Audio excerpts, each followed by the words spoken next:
no person wey no. If no be Monday, Okpebbollo me I no go vote. APC, Akpakomiza for governor. Akpakomiza for governor. APC, Iriano. Monday, Okpebbollo for governor, make you carry go. Akpakomiza me, back your lodo, so they be direct you. Monday, Okpebbollo for governor, make you carry go. Akpakomiza me, carry go, make you carry go. Iwo ke sanpipe makabo kugbe ni ma voti na mo. Iwo ke sanpipe makabo kugbe ni ma voti na mo. Iwo ke sako yaki makugbe ni ma voti na mo. Iwo ke sako yaki makugbe ni ma voti na mo. Iwo kibini o ni makugbe ni ma voti na mo. Ni baba yere esan igbeto edo igbesan ọ̀pá mọkin ni ma koku pe ni ma voti na mo ọ̀sẹ̀ makana o ọ̀sẹ̀ makana ni ma boku pe ni ma voti na mo ọ̀sẹ̀ makana o. Hello, my people. Good afternoon, good morning, good evening, wherever you are today. Today makes 1 week. A week ago, we were together with our senator, Monday Okpebholo, the incoming governor. Since that video, since that outing, there has been a lot of insinuation, a lot of smearing campaign from Grandiloquent camp, the PDP people. But I've just decided today that I need to come out to come and dissuade some of this narrative going around. My people, I think it is time we got to sit down, especially this message is for the youth. As you may know, this our station, this our platform is dedicated to our people, especially, let me put it this way, dedicated for the lingua franca. That is the pidgin English. For some time now, a lot of people may notice, even the BBC broadcasting house, they use the lingua franca, which is the pidgin English. For some time now, since 2020, Edo State, we have a lot of youth. We graduate with good qualifications and all. But by now, it's so surprising that most of them do not even know what is happening. Last time,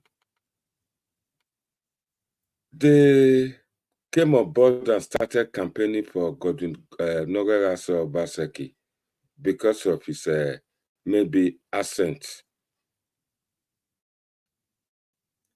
But they fail to realize that these people, the recent event now is for them to come up, go and learn accent. They now call it Queen's English. That is no Queen's English. I live in England. Those kind of language, those kind of English language, they don't speak such a thing here. Start bending man, start learning how to speak in a funny accent. Everybody still know who is Boris Johnson. Boris Johnson kind of a way of speaking is quite different from the one they call the Queen's English. They don't even know. So these people just try to come out and tell people that this is what they know and this is the person they like without knowing the right person. That kind of grandiloquent language for admiration, for just people to admire them, but all in the name to deceive them.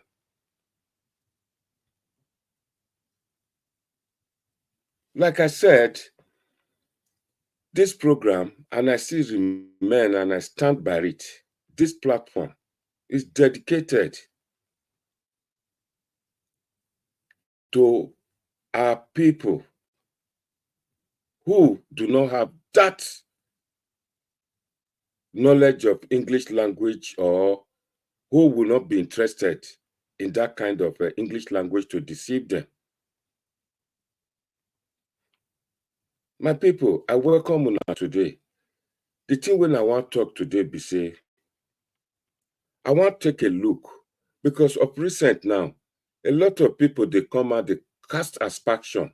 Sorry, they come to talk to our incoming governor. Our incoming governor, now God sent Senator Monday Okpebholo. Our Senator Monday Okpebholo is a focused leader. He's focused on delivering the dividend of democracy. It's not interested, it's not in the act of grandiloquent or grandiloquency, those kind of English language. Let me put it that way. Governor's ability to hold a number of office, to hold a public office in the use for the people, for the good of the people.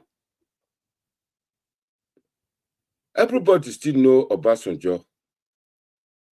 Obasanjo came out as a leader, head of state. He will use all manners to communicate his intention, what he wants to do, his goals to people. And he performed with his mannerism, the way he speaks. He spoke to a lot of Edo people, Nigerians. He was able to cancel the debt of Nigeria. Everybody knows that Nigeria was loaded with debt, borrowed money, gbese. A lot of people who live in UK know who they call John Major. With his accent, that kind of Cockney, he was able to communicate and deliver to his people. This aspect of saying, oh, Mother Okpebholo, Akpakomiza, cannot speak English, this is just, I don't want, this is just the aspiration of some Nigerian youth in diaspora, especially those in diaspora, and those are the confused one. My people, sorry, make we break them down. What thing I want to talk today, be say, our people with the diaspora, especially those in diaspora, they just get this belief saying not to speak big English, or not be good leader. The whole thing can make me confused. Say, this is our Nigerian youth, they be like wasted generation. Some of them, because they don't understand what is really happening. In 2020, this is what they did. I swear. Because Obaseki just this bend man, they talk big English. They say now Obaseki better pass. But today, Obaseki na monumental failure. You not deliver. You not give them anything. And yet, these people see they go around, they share videos, see what he do. It make building for 7+ years now. That they can't show us photograph of health center and grading of road because the election they come. project that he cannot finish before September. All this na the thing wey dem dey share. So when people dey talk say na the leaders be the problem of Nigeria, no, I disagree now on this occasion. The youth, Edo youth are part of the problems. Edo youth are part of the problem. Look at some days ago, Senator Monday Okpevbollo agreed, because he dey respect people, they respect those in diaspora, agreed to go come out for that comic Buffon platform, Iranomigo. On that day, because of his tight schedule, it still make it possible, making go there, go talk to Edo people with the diaspora. Unknown to him that Iranomigo platform, Iranomigo na con man. He's just looking for money everywhere with all manners to get money. Iranomigo get 34,000 subscribers, followers, people where they follow him.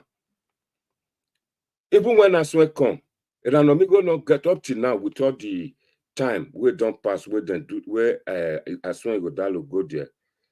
Iranomigo not still get up to 10,000 views. A lot of people they pay money, make them get followers. Monday Okpebholo respected those in diaspora, and that is why he agreed to participate, to talk to Edo people through Iranomigo platform. On getting there, not knowing, he not know, say, these people, there are some confused young men will not want to make Edo better. Now then they follow Iranomigo. Or you both get up for parable. Show me your friend, and I will tell you who you are. They laid ambush, tried to castigate Aspassion, trying to go and insult his person. The man is a respected person. That's our great incoming governor, Monday Okpebholo.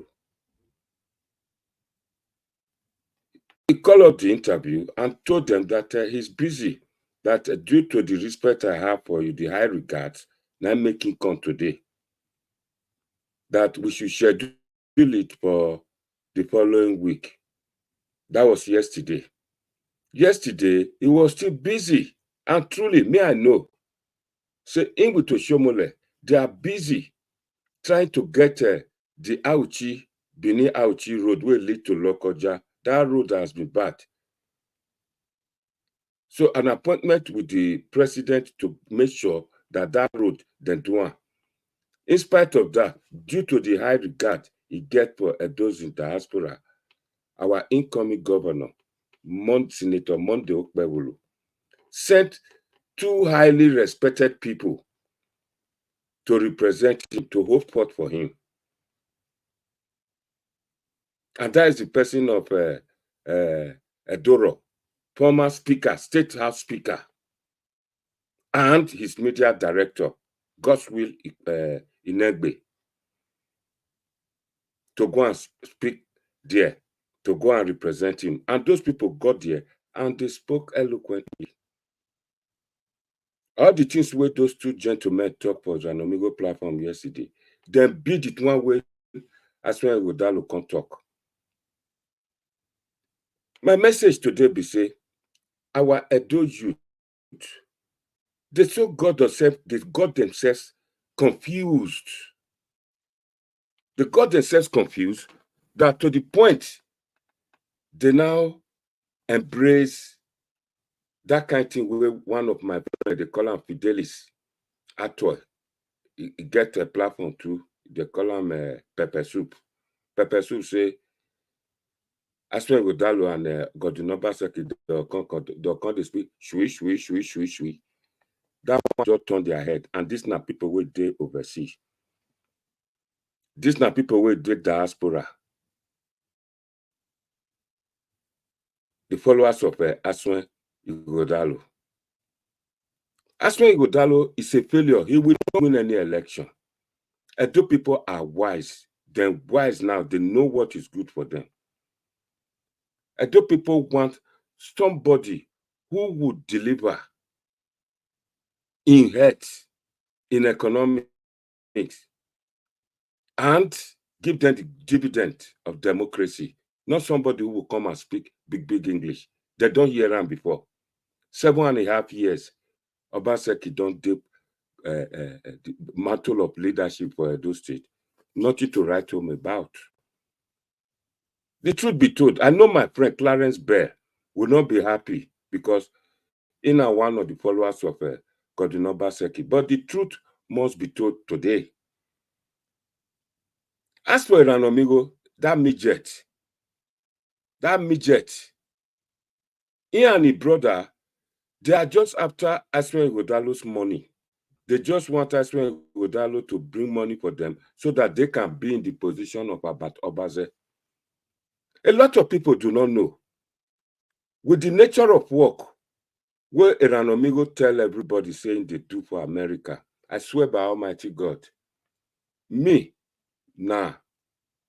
one person will work with the immigration detention custody officer. Custody officers are not allowed to be on social media.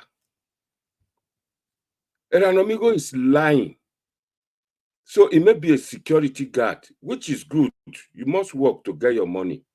By law, as a security officer, a security agent officer, especially with prisoners,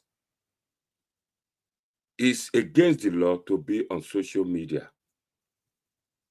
And that's one of the reasons I took the job. My job as a detention custody officer was to follow prisoners, people, detainees, immigrants who are to be deported, follow them on a flight to their country. In most of the time, I travel to Tirana, Albania, sometimes Pakistan, 38 hours on a flight. When I look at it, that my life, what I want to do somehow will be disorganized by coming to explain to people, talk about Nigeria, the East, the social ills of Nigerians. It will collide with the laws and value of the job. By law, Iranomigo is not supposed to be on social media. More so, Iranomigo once flashed a video, once streamed a video showing a gun in his pocket that is going to work that the time.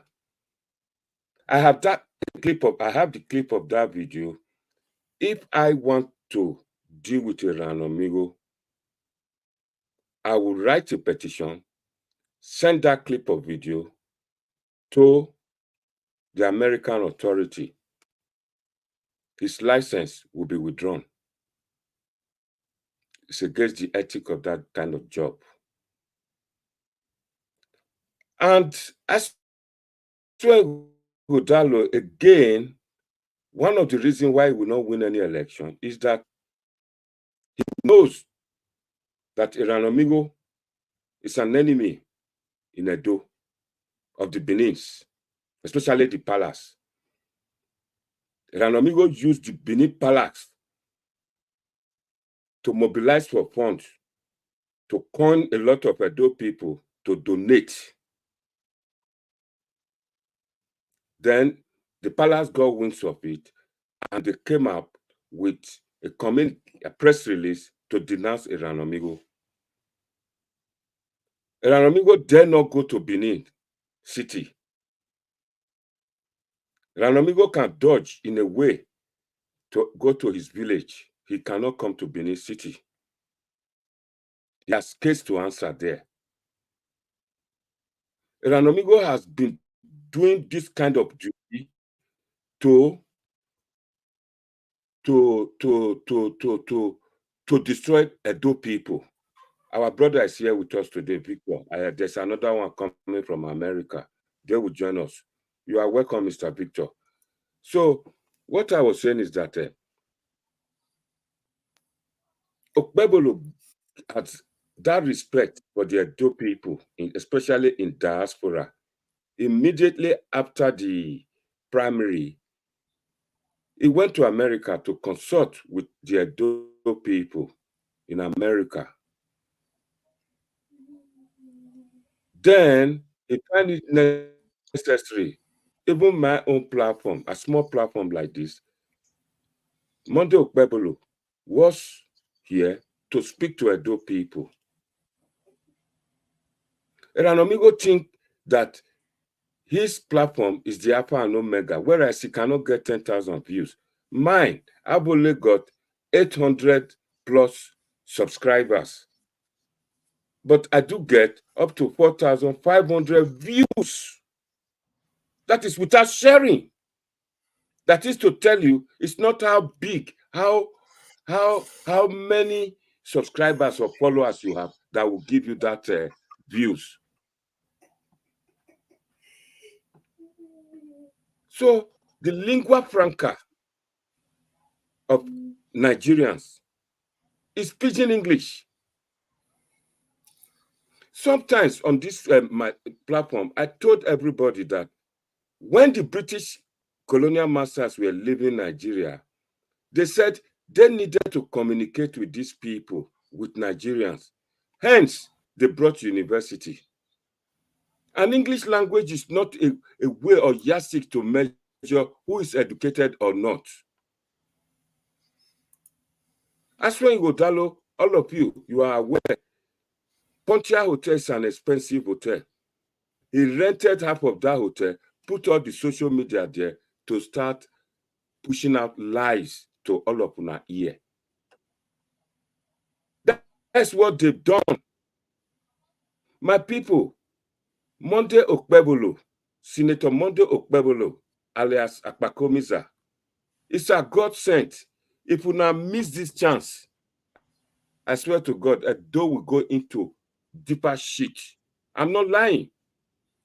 Them Ogbemudia, who did very well for Edo, they never spoke all this type of jargons, English, where they take confuse people. They are using it to deceive people. They are using it. It is not being knowledgeable in the oratory and 100% eloquency that make up a good leader. It's not. It's not at all. I told you, John Major was formerly a bus conductor before he became Prime Minister of Great Britain. You stop Boris Johnson, the way he speaks, it behaves like a street boy. When he talks, it's different from like people when Tony Blair speaks. Then African way they teach English, make them be able to communicate with them. If we are all that educated in Nigeria, with all the many universities about, by now we're supposed to be inventing things. We are not inventing. We are not doing anything. All what Nigerian graduates are good for is to speak English. The kind of English we know they speak for Britain. People will get for England. Make them come here. Make them come speak their English. They not put their nyansh on top of the table, flog them, give them 12 lashes of the K for speaking wrong English. All of them. Now big English. Big English. Look at former governor for Anambra State. If I remember his name, I think Amadou Joso. If I just checked the name. I don't know. I wrote his name somewhere because I was going to refer to him. Governor Ubana Unaju.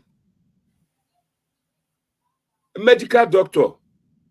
He didn't perform well in Anambra. He didn't. It was another massive failure.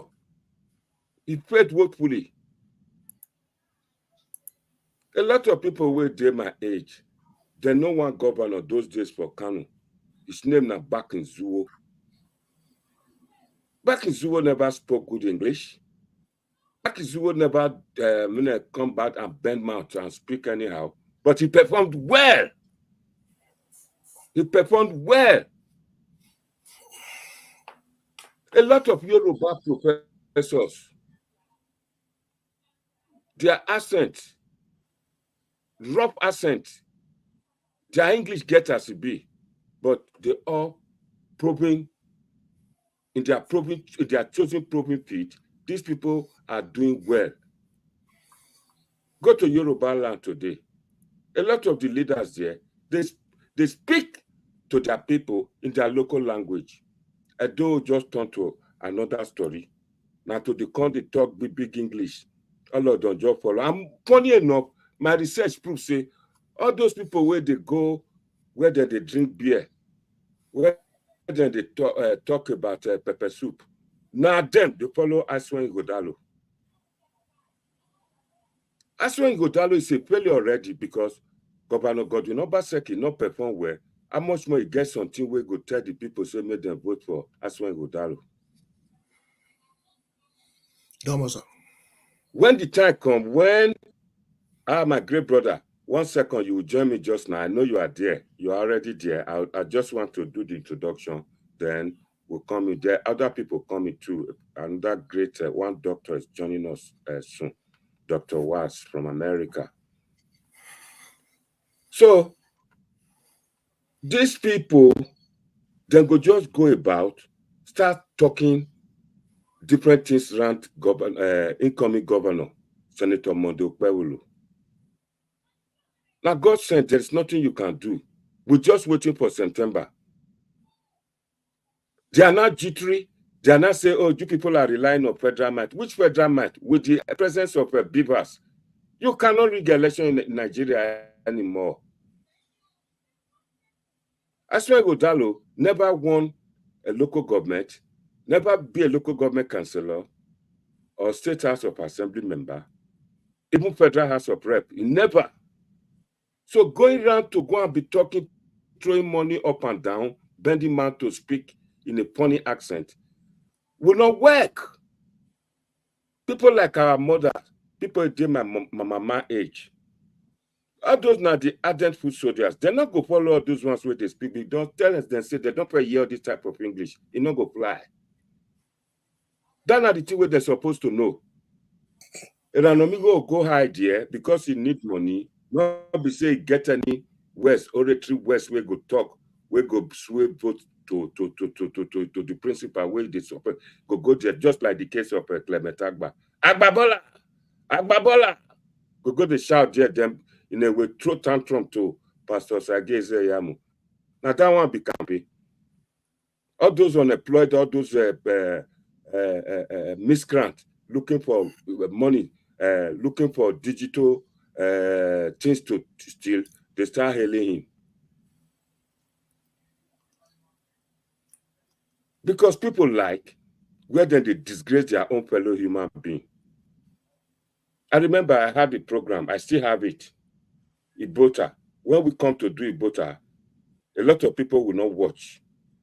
But the day we will bring somebody, say we want to talk about somebody, critically examine him, cause people, talk about sex and talk about all those funny language, a lot of people will come. That's what they are good for. And all these people following an amigo, they don't have value in their various homes in Nigeria. They cannot influence anybody. Because tell me your friend and I will tell you who you are. The antecedent already proven that they cannot do anything for their families at home, let alone now they will go influence their people. Say, now this person I go vote for. They just hide behind it. They just go there just like the Fela Shrine, Yabis night. That's what they do there. And an amigo should stop all those nonsense, pulling Edo people down. And an amigo never follow the leader that has won any election. Nobody wey Ranamigo don't follow wey win election.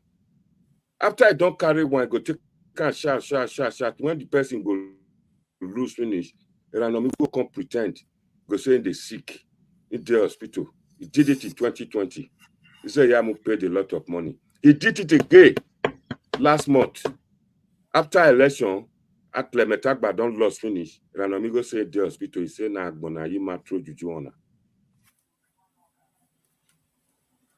Ranamigo is just out to rip politicians' money off, with this antecedent of insulting people because people like make them they insult. I bet Mona share this video, Mona subscribe. Our brother there here, I'll still give him time to make it talk. Welcome, my brother Victor. Our problem today, or what we want to discuss today, our topic.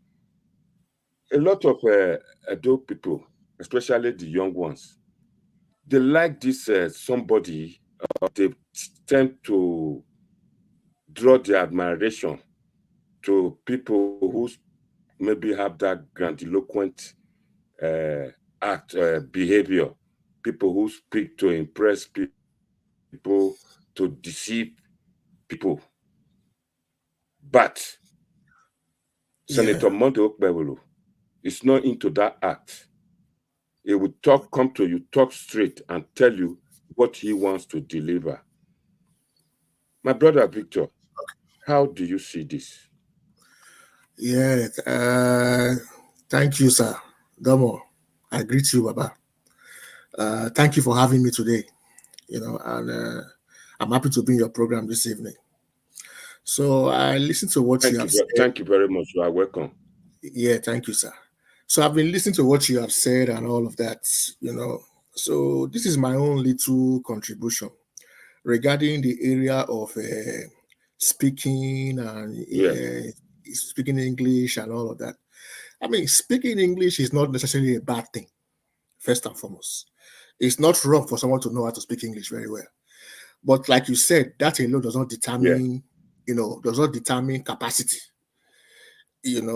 But as a politician, let's be honest, as a politician, to an extent, you must have the capacity or ability to sell yourself, to market yourself, because because when you are vying for public office, in anywhere in the world, people will assess you in different ways. Whether you like it or not, that is just the way it works. Excuse me, 1 second. Wait. Don't. Yeah, Victor, I want to ask you one question to put it this way. Somebody who won an election to become a senator in the Federal Republic of Nigeria, the Red Chamber. Yeah. And so far, he has sponsored on bills. Yeah. Now, waiting they talk for House of Senate. They speak English. Yeah, of course, he speak English. English our lingua franca. If they speak English, they just want to. The man is a graduate. He's a graduate. Wait, they speak Benin, he speak Kishan for Senate. I understand your. I understand you are very. Let me learn. Like I said before, when you are running for public office like this, it is normal that people will look for different things, especially opposition camp, or they will look for different things to attack you. Just like how you are looking for different things to attack Ighodalo now. Also, Ighodalo will look for different things to attack your own principle. It's like that. It's politics. So I don't want you to take it too personal. It's politics.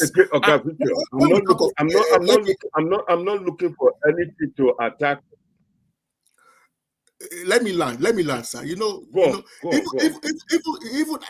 like I said, when you go into politics as a politician, you must have some level of ability or capacity to market yourself, to sell yourself. Okay, now let's leave Ighodalo and Okpebholo. Even look at Oshomole. Oshomole is an orator. Whether you like him or hate him, Oshomole knows how to talk. He talks well. If you give Oshomole a chance to talk, he will finish you. So he has that gift very well. And they speak. Oshomole not they speak. But what I'm saying that and he spoke very well, eloquently. What I'm saying, Oshomola is an orator, naturally. He can talk very well. So some people have that gift. Yeah. Okpebholo might not have that gift of being a strong talker or a strong orator compared to Ighodalo or someone, or even Akpata. I've watched Akpata's interview. Akpata speaks well. Akpata is very eloquent too. He talks really well.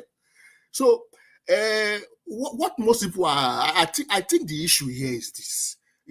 Most people have not had the chance to actually watch Okpebholo speak. Okpebholo has not been to channels or Arise. Akpata has been there. Ighodalo has been there. So I think what my advice is this, because I'm a neutral man here. I don't belong to any political party. My advice to Okpebholo is he should make himself much more. He should put himself out there more.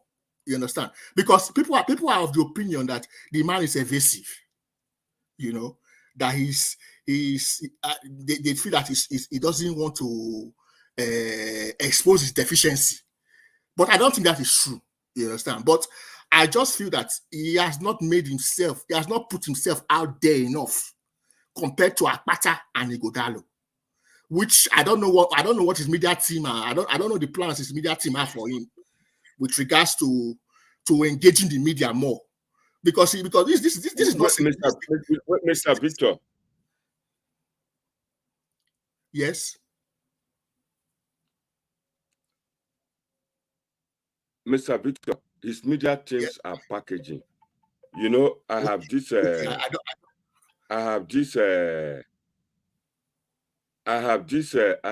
belief that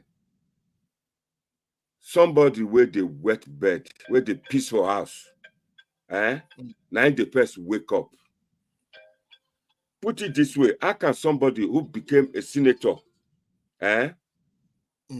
in Edo Central, this person never, just from PDP, never stayed long in a APC. He won that election. Are you not trying to tell me that the Asian people are so stupid that they don't know what they are doing, that they sent somebody to represent them? I'm not going to tell you anything. What I'm saying is that, okay, senatorial election is gone now. This is governorship election.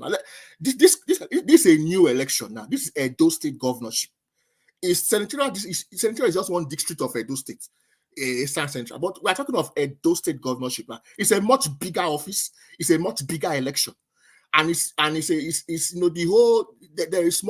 there is a lot more. When you are contesting for I understand. I understand you. When you are going for governor, there is a lot more scrutiny, so to speak. People want to know more. They want to dig deep into your character, into your person, into your. It's politics. People, nasty things will come out. People will say things about you. People that are not even true.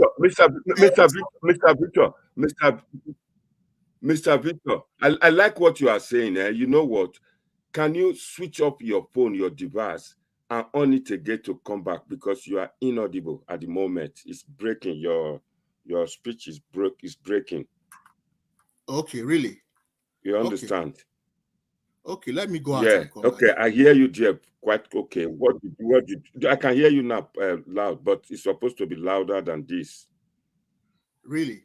You can't hear me. Are you still there? Can you hear me? Can you hear me, sir? You are breaking. You are breaking up and come back again. Okay, let me go. Area where you have. Let me go. I can hear you. Just switch it off so that you can switch it off and come back again. So, my people, while we are waiting for Oga Victor, I need to explain certain things to you. When I don't hear the thing where Oga Victor talked just now, say that he needs to come out. It's not time. The man is busy. He will, definitely.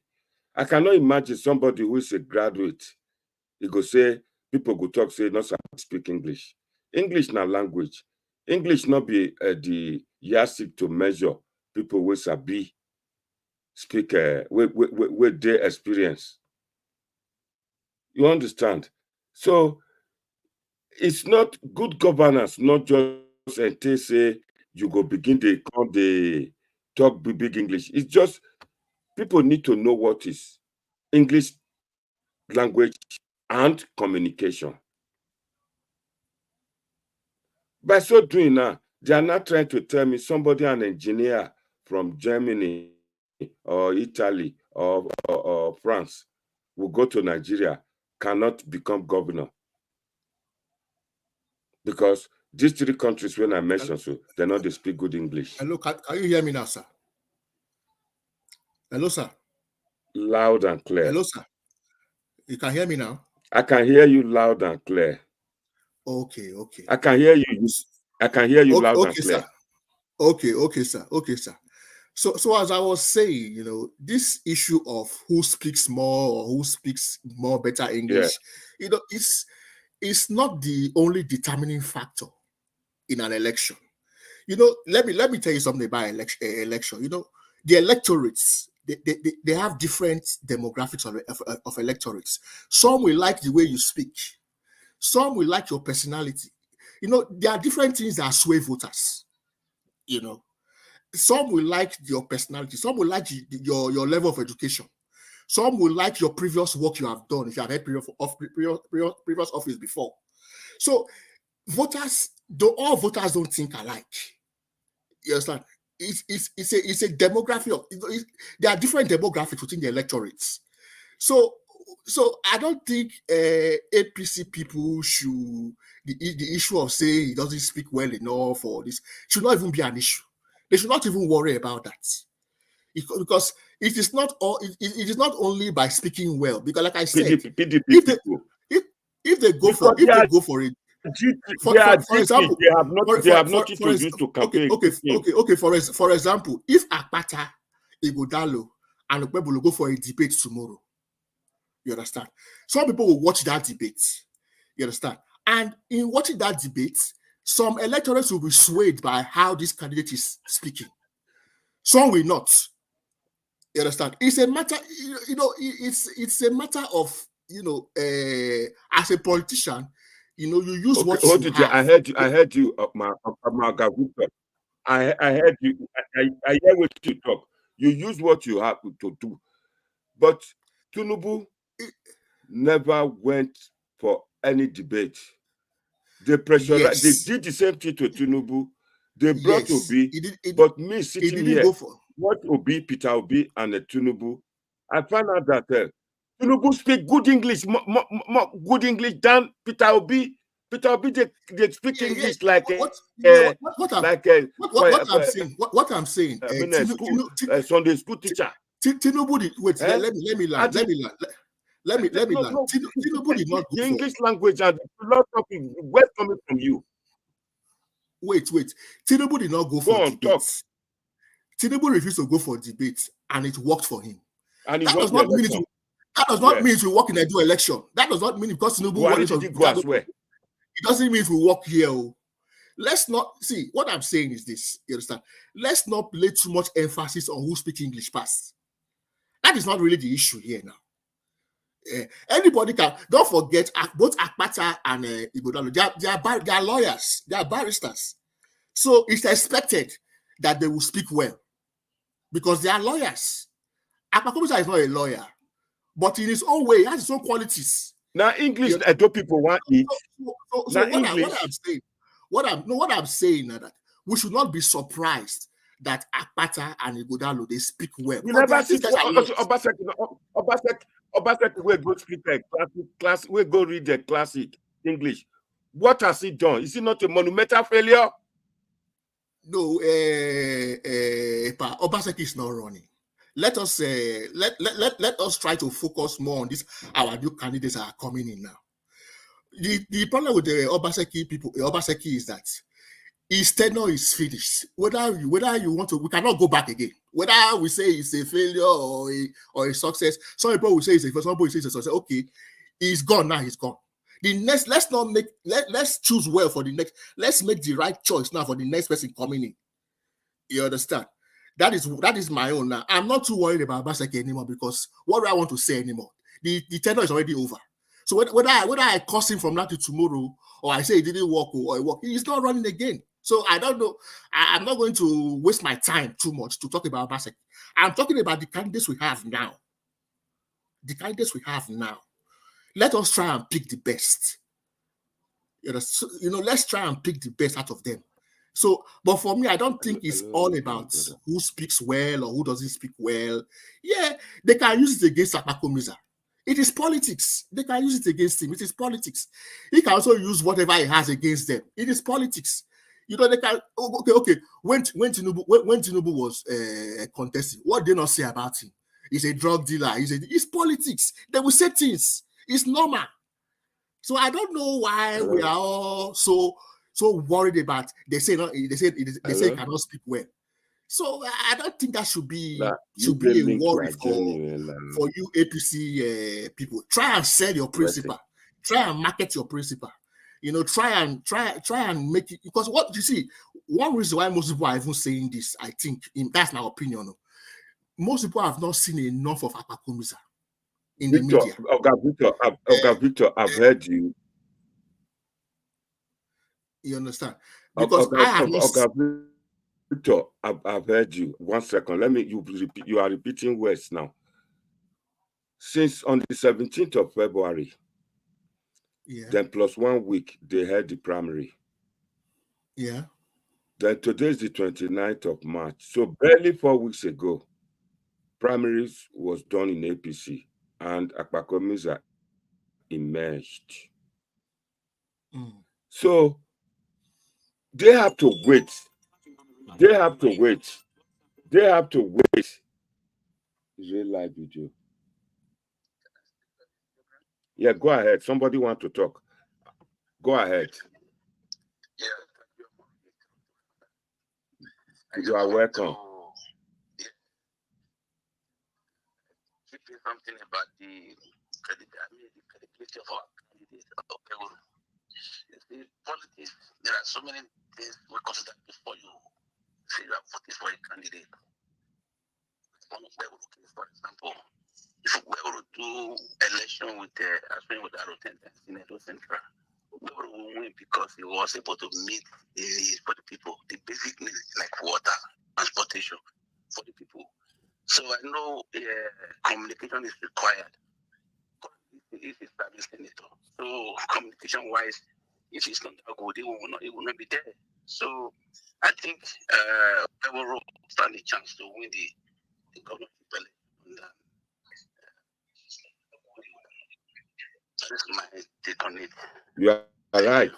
You are right. We are coming to that. We are waiting for good comrades to join Victor.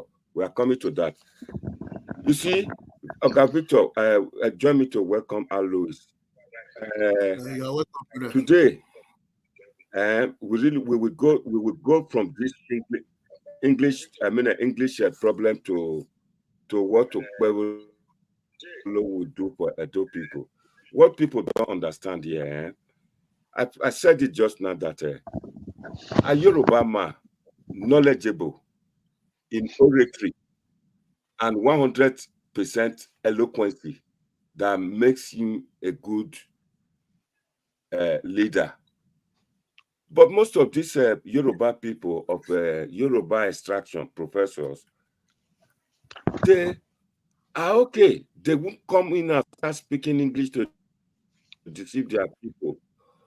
What you don't understand here, Oga Victor, these people just started this new trend of coming to Bournemouth to speak one funny accent, and they call it Queen's English. It's funny, you know. There is no Queen's English. The Queen's English I know is different from the one the Nigeria they are calling Queen's English. It's not. A lot of our broadcasters in Nigeria, ex-broadcasters, they too can bend their mouth. They can learn to have a different accent. Accent is quite different from Queen's English. You heard our brother said just now, when we come to that, our brother Omoruyi, Tajo Omoruyi, when he said that is not what.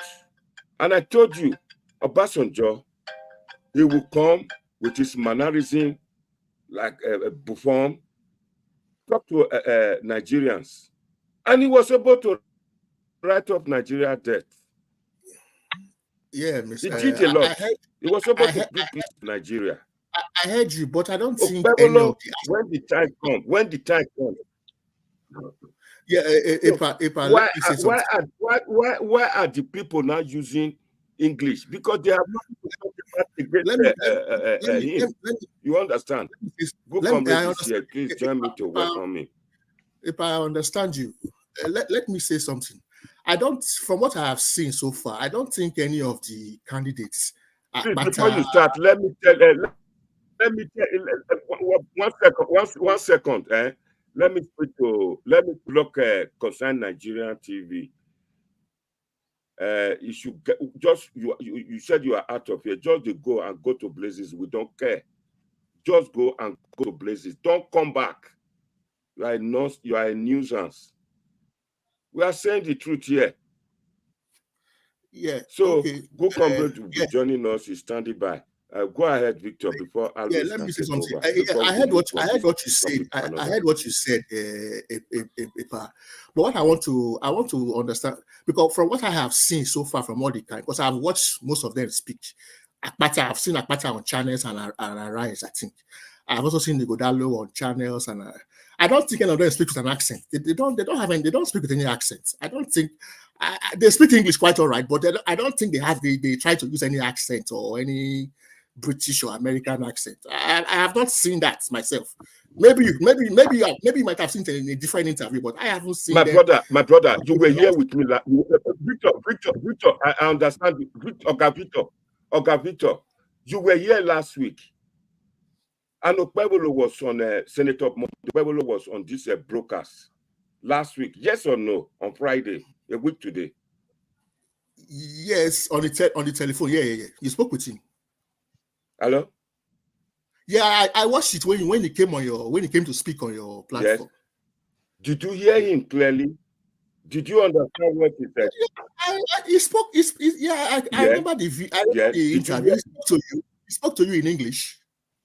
So what is what? No, what I am saying is that I've seen or I've heard all the candidates speak. Okpebholo, Akpata, Igodalo. No one speaks with an accent. They speak like I don't think they speak with any accent. I don't know. Maybe you say they are speaking with accent. I don't think none of them I have seen speak with an accent anyway. Maybe British or American. I haven't seen any accent from any of them. They speak like normal Nigerians, but they speak English. They all speak English. That's the language they all speak, and they speak like normal. They don't speak with any accent. I haven't seen any of them speak with an accent really. To my knowledge, maybe I missed a video where they spoke with an accent, but I haven't seen it. Okay, maybe you've not seen, but you live in Britain. You live in Britain and you know what is an accent, an English accent or Cockney or Geordie. You know those ones. Yes, I haven't seen that Cockney Nigerians, they believe I haven't seen that is any British accent. Oh no, I haven't seen it. Let's be honest. They speak English quite all right. Okpebholo speaks English. Akpata speaks English. Igodalo speaks English. But they don't speak with an accent. They don't speak with any British accent or any. No, I haven't seen that. That is just my own honest opinion. But what I have seen them all speak, they don't speak with an accent. They speak as normal Nigerians. What about Okpebholo speaking? Okpebholo speaking. Okpebholo speak English as well. Yes or no? Of course, he speaks English. I watch him, but I understand what he says. He speaks English, just like everybody else, just like me and you. He speaks English. Why not? Why are people not saying different things about him? Okay, wait a second, Wait a second. Let Al Lewis talk before our brother, Good Comrade, join us. Al Lewis, you are welcome. Go ahead. Hello, can you hear me? Hello? Hello. Can you hear me? Okay. We can hear you. You are all right. Sorry. Yes, loud and clear. Okay, yeah, you are talking about speaking English or speaking French or speaking Italian or speaking Urobo or speaking Ijo or whatever you want to speak. The truth of the matter is that I think we are in a situation in Nigeria now where people bother themselves about semantics or what you call irrelevant issues. At the end of the day, if you are electing somebody to govern a state, what you should be asking is, what is he going to do? Whether you speak French, you speak Italian, you speak Queen's Exactly. English, you speak whatever English. Let me give you simple example. All this idea of people saying somebody is not speaking, the other one is speaking, is semantics. It doesn't. I've been running election, looking at elections for many years. It was on this Know Your platform, the other platform. I told them Obaseki will win the election, but he will not do anything. They all laughed at me and they said I'm the biggest critic. Fast forward 4 years later, everything I said came to pass. But that is not the point. The point is you have to look beyond speaking English or speaking French. I'll go back again, go to Borno State today. Anybody that knows what's happening in Nigeria probably say the governor of Borno State is probably the best governor in Nigeria today, apart from Sanwo-Olu. It's probably the best governor or the best performing governor. He's a professor, but if you listen to his English, it's not as good as some of them you see from the southwest or the southeast, or even some in the south. But all these regions I've mentioned, they are doing nothing as governors. Nothing to show. So that is not the point. We can bring somebody and say, oh, he speaks good English. That is the qualification. If that's the qualification to be a governor, there's no problem. Let's just get somebody that speaks English, 4 years, speak English and do no project. That is very good. Louis, you are correct. Then secondly, I will go back to last election. That's why I say I look at issues. Last election, our humble brother also came up and said, I left $150 million in my bank account, in the state bank account, and $200 million when I was living as governor. Then I also said to people, that's very good.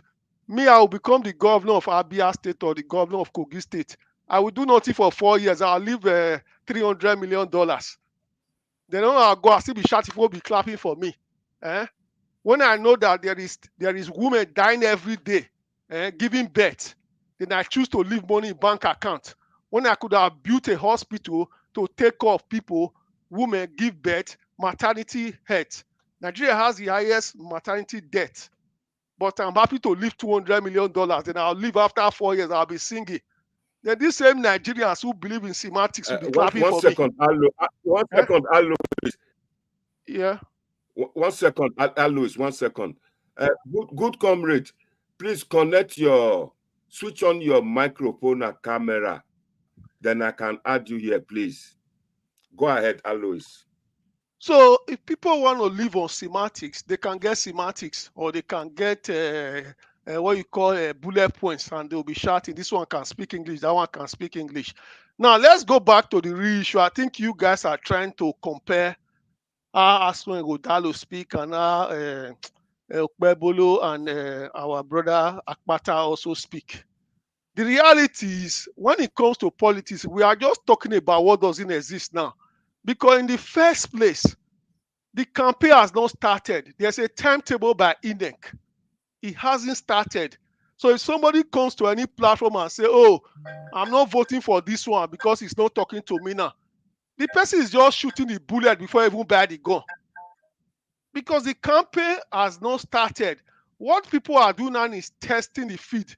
Now, you look at the three candidates. I'm an analyst by profession. You look at the three of them. Now, if you look at the case of Okpebholo, he's probably going about now speaking more because Okpebholo was not known in Edo State. He was unpicked by Obaseki.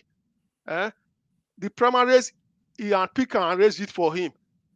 Everything was done for him.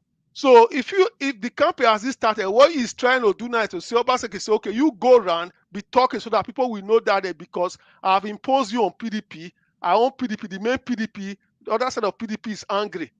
So that could be their strategy. So now you also go to the Okpebholo. It could also have a different strategy, which is to say, I contested as a senator 6 months or 9 months ago. It was rigorous. I won the election as a first timer. Then I came to whatever you are doing in APC. I also contested. It was a very rigorous. Despite people were supporting on that candidate, I won. Now, I'm going to step back and strategize and wait for when I'm going to do my thing. It could also be a winning strategy for him. Then you look at the case of Akpata. Akpata is also in Lagos. He came. He's used to going on Channels TV every time. So he doesn't also have that big support, which APC and PDP has. So he can also say, okay, the only way as a Labour Party, which doesn't have that financial base, those structures and whatever, is that let me be giving interview and be speaking. So those are different strategies. So the fact that people will go on different platforms and start saying, oh, because Mr. A is not shouting, Mr. B is shouting, that is a qualification to win election. Election campaign has not started. That's just say somebody who's actually went to buy. It's like buying a video cassette before actually buying the video player. That's what they are doing. You have to wait for when the thing starts before you start judging. And besides, speaking English or talking, it's not a recipe for winning election in the first place. Rivers State, Fubara did not even campaign in that election. It was Wicked that was shouting on the microphone from day 1 to day 20. The same Riverans are the one defending Fubara today. So we have to be very patient and let things wait, and we see how these people come out. If by when you next say, oh, the timetable is out to start campaigning, and one candidate sit there in his house and say, I'm not talking to anybody, then people should be upset. Then that is when you start shooting your bullets. I don't say, oh, because this one is this, is that, is that. Obviously, at the end of the day, the way Mr. Hay will speak his English is going to be different from the way Mr. B will speak his English. But at the end of the day, that is not the recipe. The most important thing is that what can this man do for me? What is his track record? Where is he coming from? That is what people should be looking at. Not who speaks the best English. It's by best English, we should elect Wole Soyinka or elect some of those professors who can even speak it better than Barack Obama. So that's what I can say. Yeah. Thank you. Our brother is here. Join me to welcome good comrade. The good comrade. The ball is in your court. English is another level. You say? Obama is another level. Obama is another. Oh. Obama level is high. Our brother is here. Before you continue, because I mentioned Obaseki on your. Before you continue, because I mentioned Obaseki and some people are not happy on your channel, I think I will advise them before they start attacking me. They should tell me what the man did. Not saying it's the best or it's the whatever. When I make my comparison, I compare with other states. I'm not just comparing by being flimsy. I have my facts, my points. I want to ask that. Hold on 1 second. Madam Deborah Iyenguwena. The floor is open. If you want a link, we will send you a link. We need you to come and tell us 3 things Obaseki has done for the past 7.5 years. Say with you, Madam Vivian Eweka. You are welcome to come and tell us what he has done. No, they're in the comment section. Why should I forget about Obaseki? Obaseki performed very well. Let them come and tell us so that we don't say it again. Because you can see the comment here now. I know. Just, let's stick to Mr. Okpebbollo's and the Godalos and Honorable Akpata. Exactly. So they can say what they like, but everybody has their opinion. Yeah. So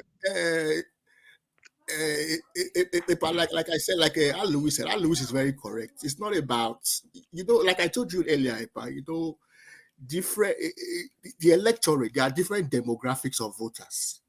That there are different things that can sway voters. Some might like the way you speak your English. It is their that alone can sway them. Yes, you understand. Some might like what you have done before in your past, in the office you've held before, and they are confident that you can do better when you come to office. Some might like your level of education. Maybe you are a PhD holder. That might just sway them. Voters. Electorates are very. They all don't think one way. You know, voters, there are different demographics within the electorate. So this issue of speaking English is a very minor issue as far as I'm concerned. You know, I mean, like I told you before, Oshomola is one of the best orators. If Oshomola, me, I like Oshomola right from Labour because of the way he speaks. I have to be honest. I didn't know him before, but the way when the first time I saw Oshomola on TV when he was Labour leader, I just loved the man because of the way he was speaking. You understand? Not because I know him personally. You know,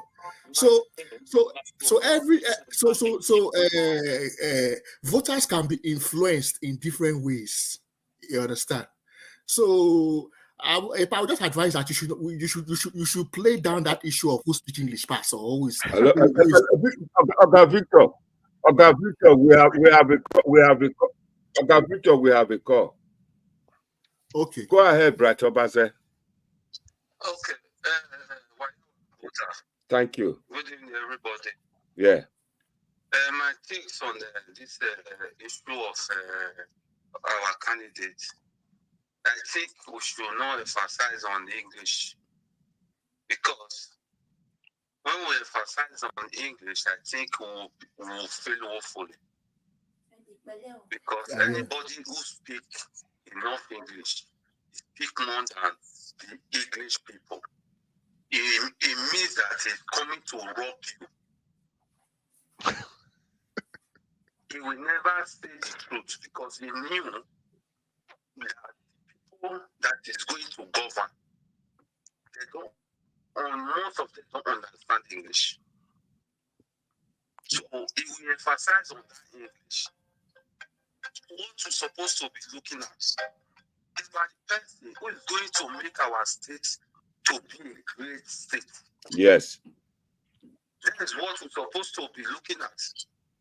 Because I understand many white people here, English people, they always deal with practical, not theory. Yeah. But Africa always go with theory without no practical. Yeah. When you look at the election that passed, when you really look at Obaseki did not speak much. He is Adam Oshomole that was doing everything for him. Yeah. Then when he came to power, the kind of English he was using to the people, many people did not understand what he's saying. They would just be clapping. That's why you see why people leave Africa a lot. Because when some document to you, you will not read and you will sign. At the end, you will not be regretting. No, this is not what you told me. Why can't you read before you sign? Why can't we observe the person that is coming to rule us? Yeah. Before we bring him to power. Yeah. He's trying to bring Okpebholo. See, let me tell you guys. So I'm trying to say the facts. You see this man that is coming now, when he go down, believe me, he will worse than Obaseki. Imagine. Let me say to people, it's only those I've seen someone who you did not know for your city, he will just come. He will say he wants to rule you as a governor. He will start moving around.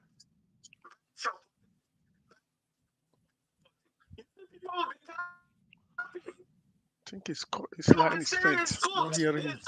Yes, sir. Yeah, we can't hear him. I think it is. Can you hear him?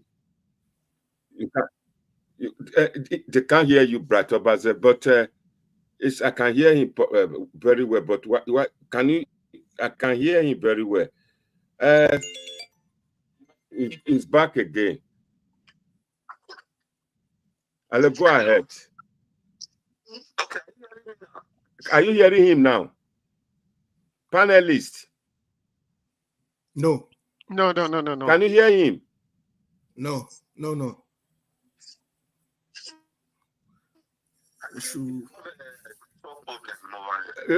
That you were telling her what do we have any matter. They have network problem. But before them, my brother Mudia, there's a concern Nigerian TV here. Concern Nigerian TV. You said Obaseki is the only governor who is paying 40K minimum wage to workers, pensioners. If I ignore that man, Not more any like Just ignore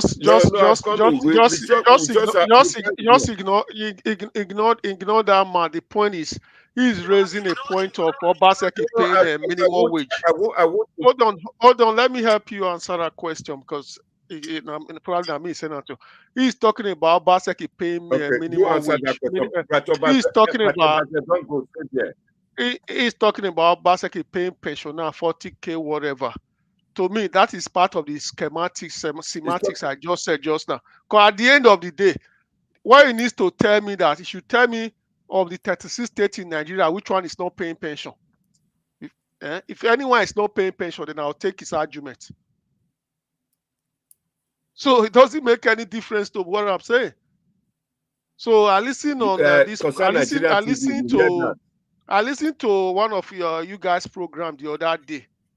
So I think somebody was saying I think it was for your program. Somebody was saying because of the Benin, is it the Benin Auchi Road that this man is using to win election?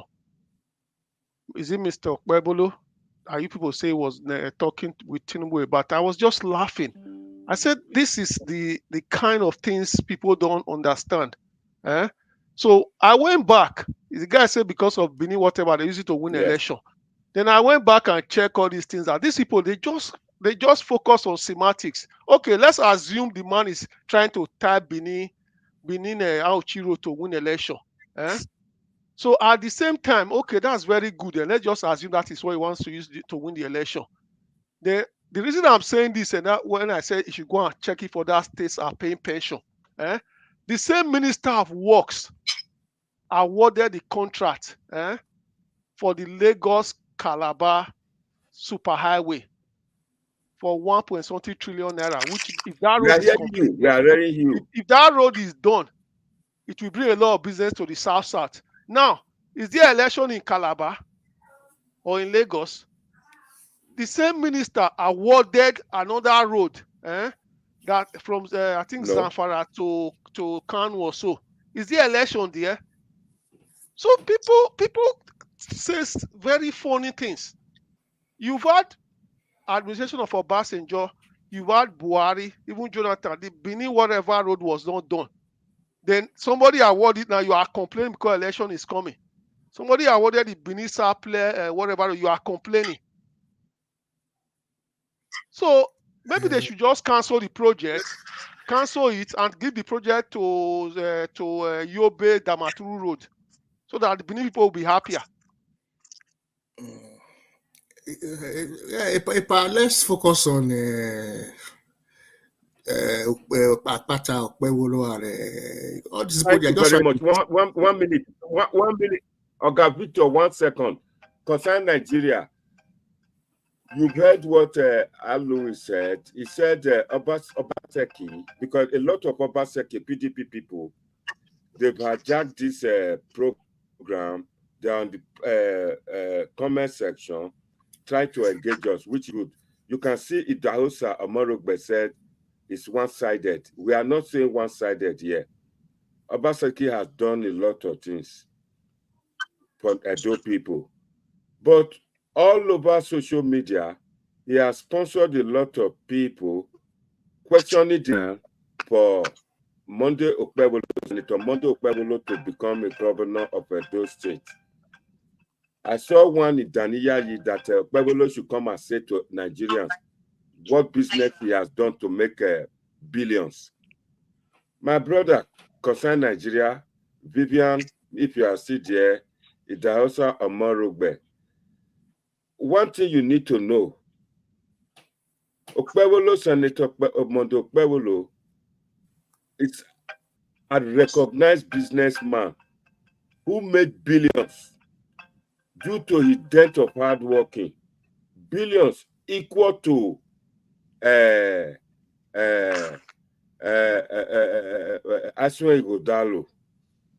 But what we are seeing here, the difference here is that Okpebholo is used his money from business to touch lives in Edo Central. The Edo Central people, the people of Edo Central, love him so much that all of them voted for him to represent them as a senator.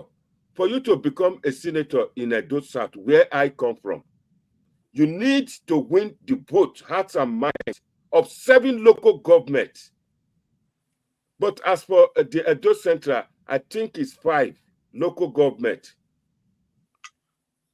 So Senator Monday Okpebholo is 1/3 on his way to Sadebe Avenue.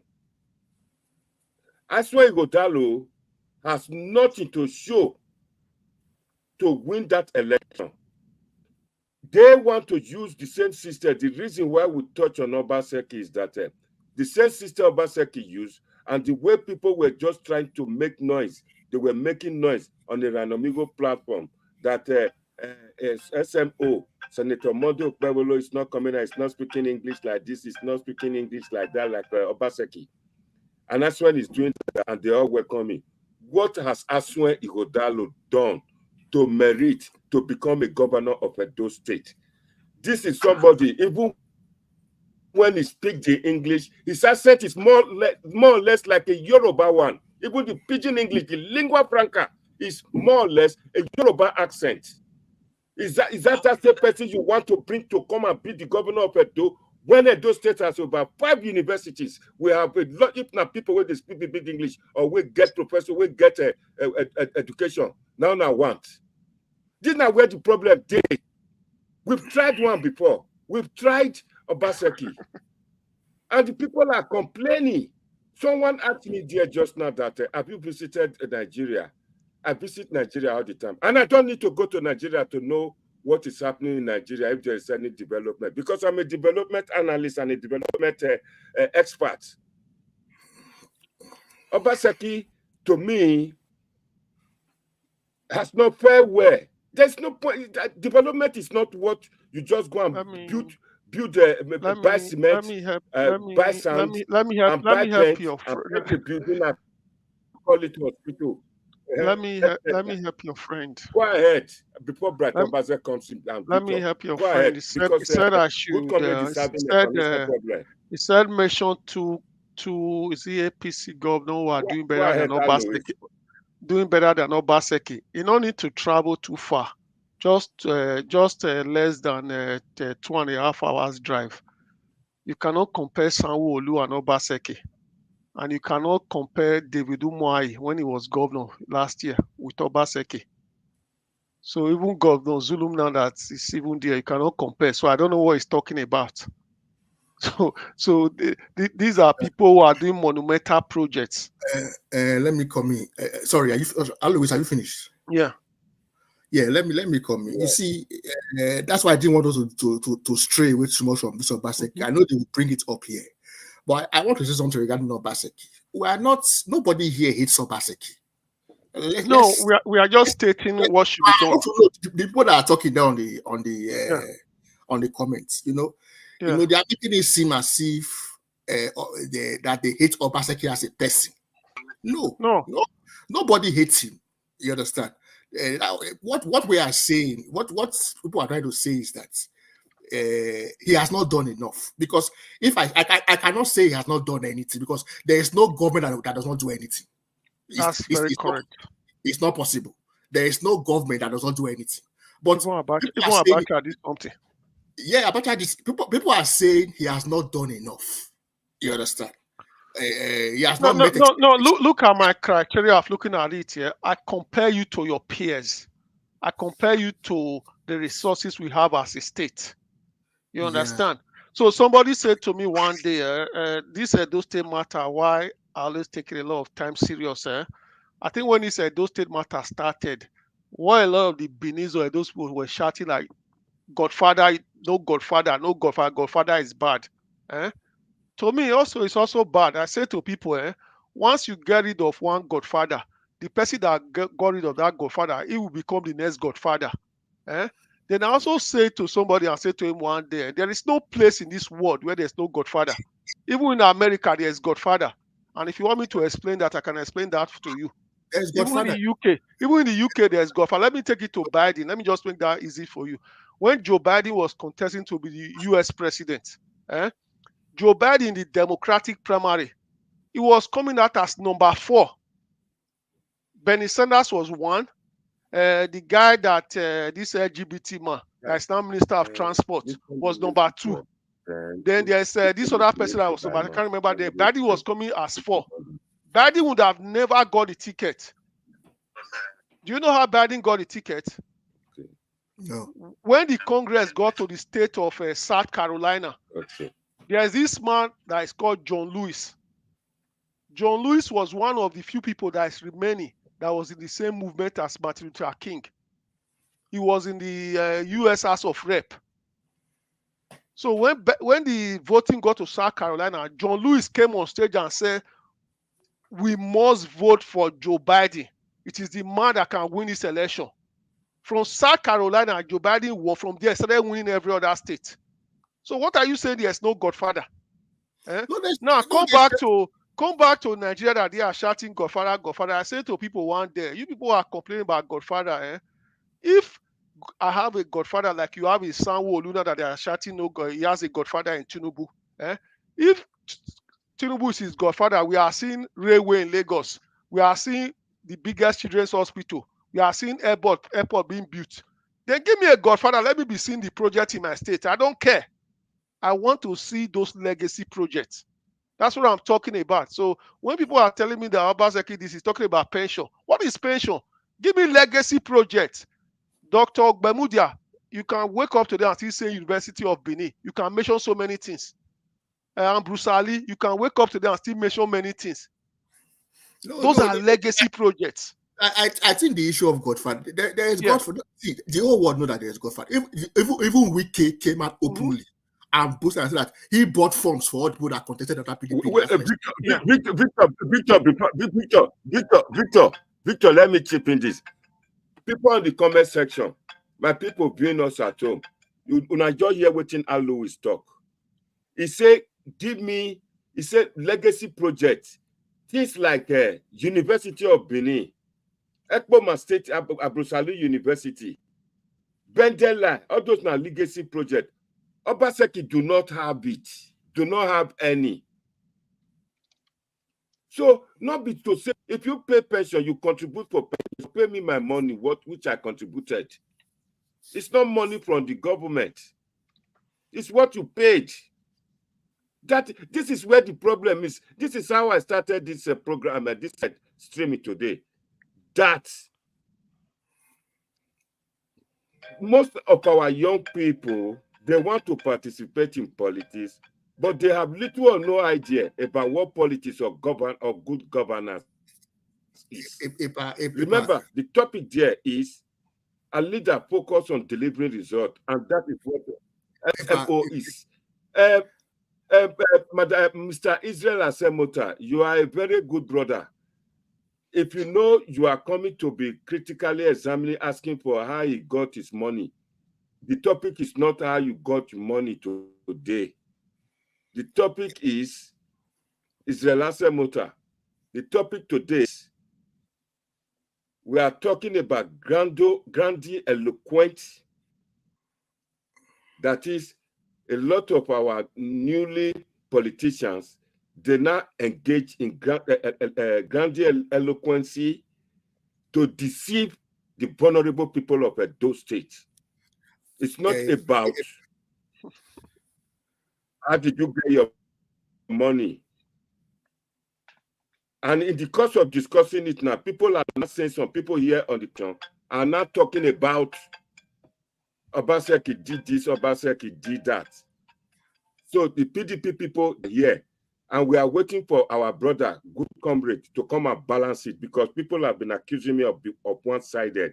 But I do know if our good comrade is able to join us today, join Victor and R. Lewis, I think they will balance it. But on my own, I'm an APC leader. I cannot speak against my party. So, I understand. Victor, go ahead before we are able to get good comrade. Switch on your camera. Switch on your camera to join us. Thank you. I understand that you are partisan. That's all right. I'm listening to you. That's fine. That's fine. You are an APC man. That's fine. But I want to say something. You know, Whichever way you call it. Why are we worried about people supporting? Correct. Is there any government that don't have supporters?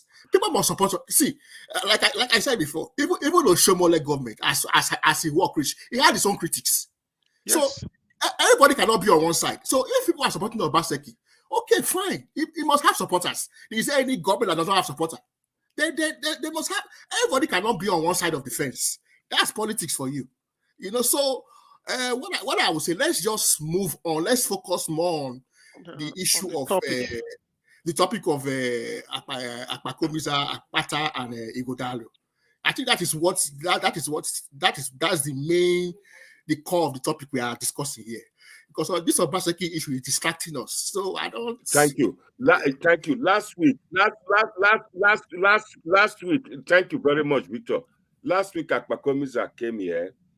He told us that his main focus would be on road infrastructure, agricultural, sending the youth for them to gain more employment, then make things to make money that is not going to rely more on a federal allocation from Abuja, but that he would use his experience as a businessman to invest Edo State money to bring more money so that he can provide infrastructure for his people. I remember him saying, he will construct overhead bridge from Aduwawa down to Sapele Road to ease the congestion there. I remember him saying that hospital, he will have good hospital, good doctors, good equipment, so that people from Edo State, from all over Nigeria, will come for health tourism. They will come and be receiving treatment in Edo, they pay, and that will bring more money into Edo State. For example, now, if we have a good hospital for prostate cancer or breast cancer or prostate enlargement, like a glaucoma,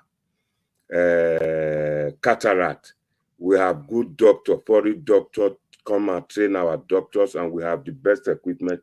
They will come. Health tourism, they will come. Our drivers will make money, who will collect them from their various places. Our hotels will make money. Then these people pay for the health instead of coming to overseas, just like what India is doing. Is that not the right thing? Instead of person coming to tell us that he knows where $1 billion of investment is hiding. If you vote for me, I will go and bring them to come and invest in Edo. Whereas his friend has been a governor for 7.5 years in Edo State, he didn't bring one single investment to Edo. Is that not a ripoff? Go ahead, my brother. I've told you some of the things Akpakomiza wants to do. Yeah, I think I watched it. Are you there? Hello? Can you hear me, Epa? I'm hearing you. Yeah, I think I watched. I'm hearing you.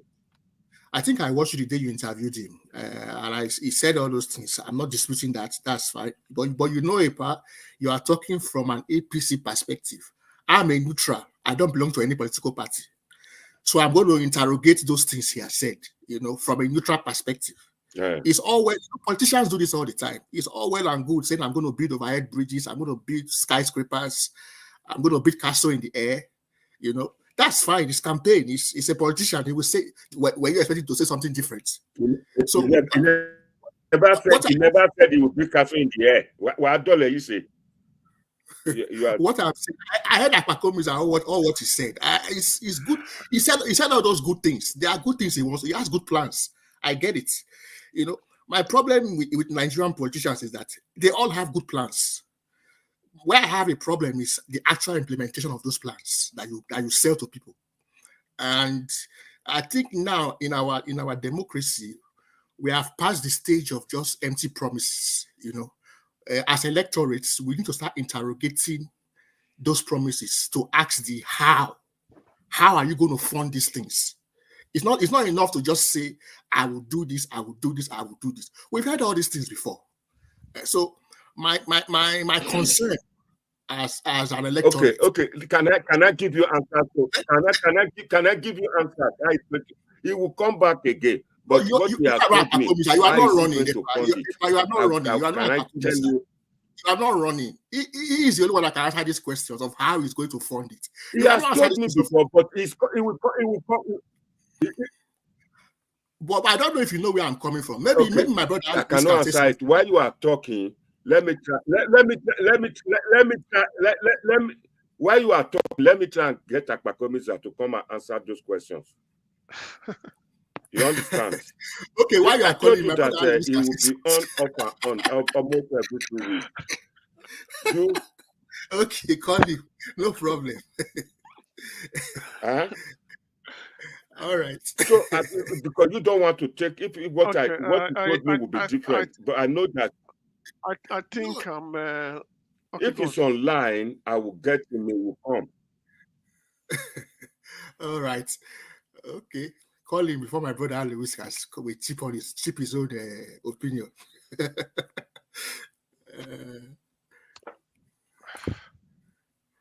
It's ringing out. Maybe if he's there, he will listen. He will pick it up.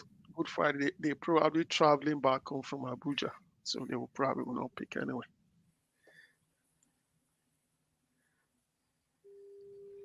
Today's Good Friday. I'll keep trying. You can keep talking. Yeah, Alois can go. What he told me, how he's going to fund it.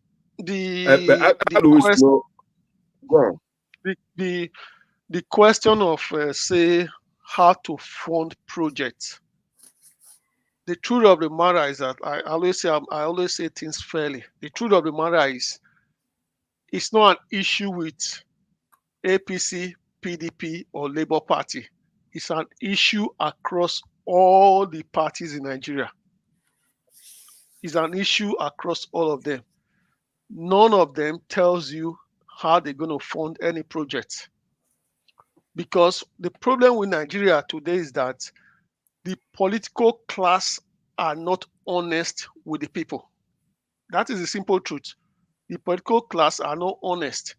All the way from even, I don't want to be derogatory, even from the present government of the presidency to the opposition one and to the populists in Peter Obi, none of them is forthright and honest with their expenditure.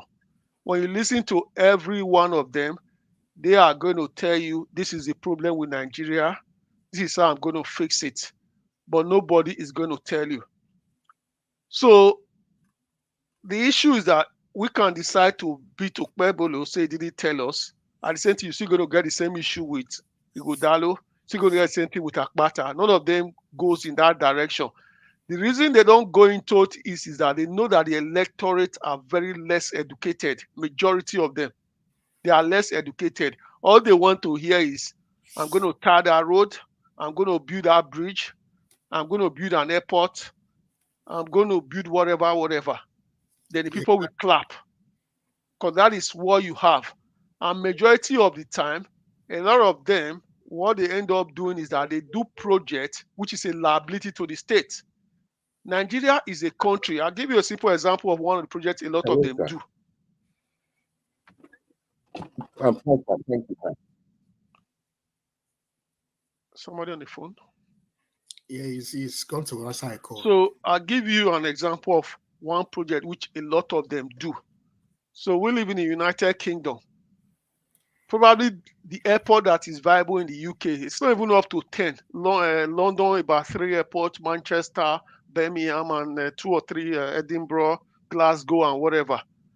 But in Nigeria, you have close to 36 states having an airport, which is a drain on the resources. Now, if you look at most of those airports, they are not really airports. even like the Benin airport, which has been there for a long time, or most of what they have now, what they have is a day airport, which is to say, once it's 6 o'clock, the airport is closed. Closed. Because they don't have night equipment. So what you have is that you have an airport. Let's just pick Asaba, for example. You have an airport. One plane land in a day, or 2 planes land in a day.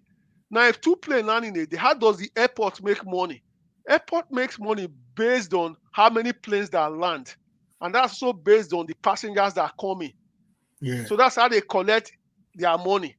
So now, if you have 2 planes landing in a day or 1 plane landing in a day, what the governor end up doing is that he's not using the lean resources of the states.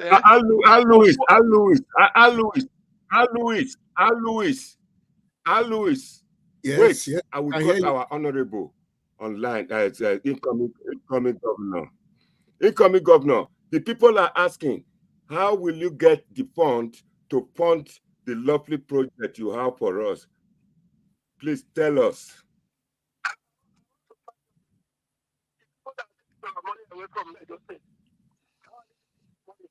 It's not clear.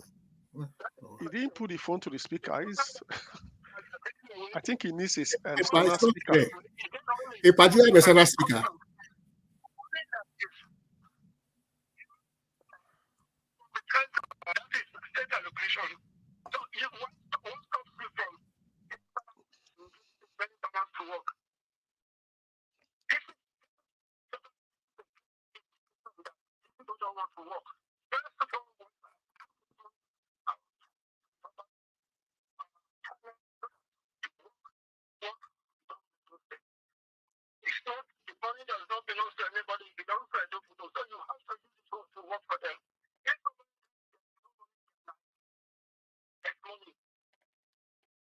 Thank you very much.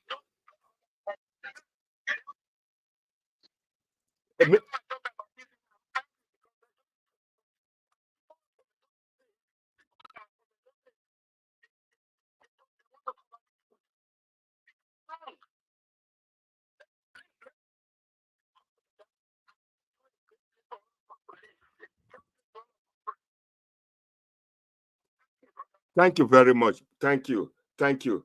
My people, when I hear that one now, he said Edo State has money, that people took them away, that he will make sure they return those money, and those money will be invested. When I hear, sir, if you are still there, can you tell us most of the priority projects that you will face? Is it the bridge, the overhead bridge, and or the agriculture? Apart from the flyovers that we don't have in it. So apart from that, you can see a lot of potholes everywhere you go. Yeah. No drainages in Edo. So concerning almost wet. When I saw it primary school. Yeah. Almost wet. Yeah. Edo citizens. Yeah. I think in these schools. I did the one in this school. Yeah. We should be gentlemen for once. Let's do the right thing, man. Let's take the people. Una here, say we should do the right thing.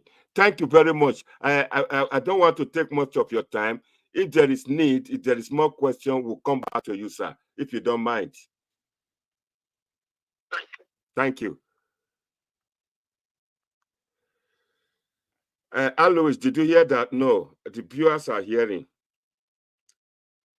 Hello?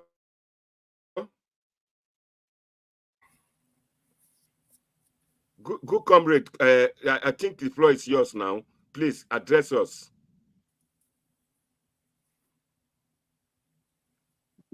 Hello, good evening. I must greet you guys in a hurry. Good evening, good comrade. Go ahead. God bless you. God bless you. Thank you. Now, I've been following the program, but I had issues joining the live program now. But thank God I'm here now. Now, I will come in form of an advice. Thank you. The eloquency of a man does not necessarily translate to development and all this, you know. So what we should be focusing on right now is how to get the best man for the job. Yeah. A man that understands the plight of the people, a man that have the conscience, Yeah. that feel the pains of the people, that Yeah. can make Edo attain greatness. That should be our focus right now. Yeah. The man in PDP thinks he will do better, that's why he's running. The man in Labour Party thinks he will do better, that's why he's running. So, also with the man in the APC. Yeah. By the grace of God, the reason why I have a soft spot for APC, I'm an activist, I'm not a politician, is because it would have been better if Edo is on the same page with the federal, because of the way our politics is programmed. If we have a federal government, APC in Abuja, it will favor us more if we have a state governor on the same party. So that's not how it wants to be in other client and all that. But in Africa, that's how it is. So I would have advised us to go for APC, and then let's pray that we should put Okpebholo on the toes to perform and develop Edo State. Just like one of our brothers said, I've forgotten who. Thank you. He said that there's no governor that does not even work at all. All governors are working. But how do you assess a governor that is working? How may I assess a governor that is working is to first of all find out how much is coming into the states. Then compare with the job being done. You will know that a governor is a failure or that governor is a success. Yeah. So by the grace of God, we don't need to insult ourselves. That's why Godao is very smart, intelligent, right? Speaks well. Okpebholo wants to become governor too. He's also intelligent. He's a great achiever. He has made his mark in his profession. He's a private businessman. He managed resources. Yeah. Amen. You know, he has been successful and he's still successful. He was a billionaire at the age of 25, 26, thereabouts. Not fluke. He did not win the lottery. It is hard work. So, who are we to judge? We should pray that God should give us the best that will develop the states. But we are all fighting for the same thing. We want Edo to attain greatness. If Edo is doing well, most of us will not see ourselves in UK, Canada, Europe, and the rest. We'll come back home and help and join the government to develop our country. So, what I will advise this election coming, I don't really believe in that. Although debate is supposed to be good, but looking at this last election, because a debate will expose the aspirants, the candidates to the electorates, will know them better, we have a better knowledge of what they have upstairs and all that. But I don't think it really counts, because looking at this last election, Tinubu did not go to any media house. But he's the president today. So it's good that the people want to hear from the various candidates, so they can have a feel of what they have or what they are coming with. But because of the way we are programmed, we black, insult. If you look at the comment section in this live program now, 70% is insults. Those are the Indomie generation youths, who were never born in 1999. So I won't blame them. Social media, and they'll be like, everybody beats there and there. They can throw insult and tantrums on each other. But I pray God give us the best among all of them. Akpata is in Labour. He thinks he wants to do better. That's why he's running for it. So, by the grace of God, the best man for the job and the man who majority of the people will vote for will emerge at the end of the day. And we are all still one big family. We don't need to insult each other or fight each other. Politics is just a game of trying to get to the center and hold the trust of the people, on behalf of the people. Because everybody cannot be in office, so some people have to be elected to represent all of us to develop the state. So you guys should disregard the comment section, because if you go through it, you'll be discouraged. Just keep your good focus and contribute your quota. Let me stop here for now. God bless us all. Thank you, sir. Thank you very much, good comrade. Good comrade is a passionate person whom I know activist for Edo greatness. You see, a lot of things have been going. This question go to our great brother, good comrade. You see, a lot of people they went to a platform in America, in Dallas, and that is a Ranomigo, and started throwing aspersion on the person of SMO. And I, for one, as a member of sorry, Senator Okpebholo's media team. But sorry, before you finish, I thought Amigo you're talking. Is he not an APC man? So what is going on? If he is using his platform for that kind of thing, and he says an APC, let me come in now. He's not an APC man. I will ask Alois to talk about that, because it's one of the great followers. That's what he claims. That's what he claims. I mean, I'm not. He's not. He's just using it to. It's not. That's what he. How can he be an APC man? He will be contesting. He will be campaigning for Peter Obi, campaigning for Atiku, campaigning for Asue Godalo. You just watch him. If you follow him and you know him too well, I know him too well, that I know what he's doing. He's just looking for one of the aspirants, the candidate, to come and endorse him and give him money so that he can go there and blab. Yeah, he has nothing to say about campaign. I don't watch him all the time. I know at one time he was campaigning for Agba. That was in the APC. He said Agba is his principal. So I thought he is an APC man, and he always says he's an APC man. So if he is doing what he's doing,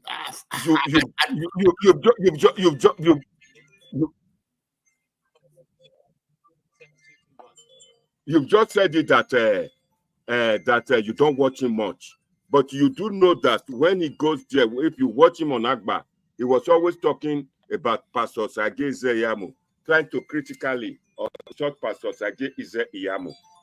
You know that? Did you watch that? Well, you know, generally in life, you know, they say politics about it. Maybe he has no interest there. I don't know his game anyway. I don't know what he's doing. Good comrade can tell us more about that.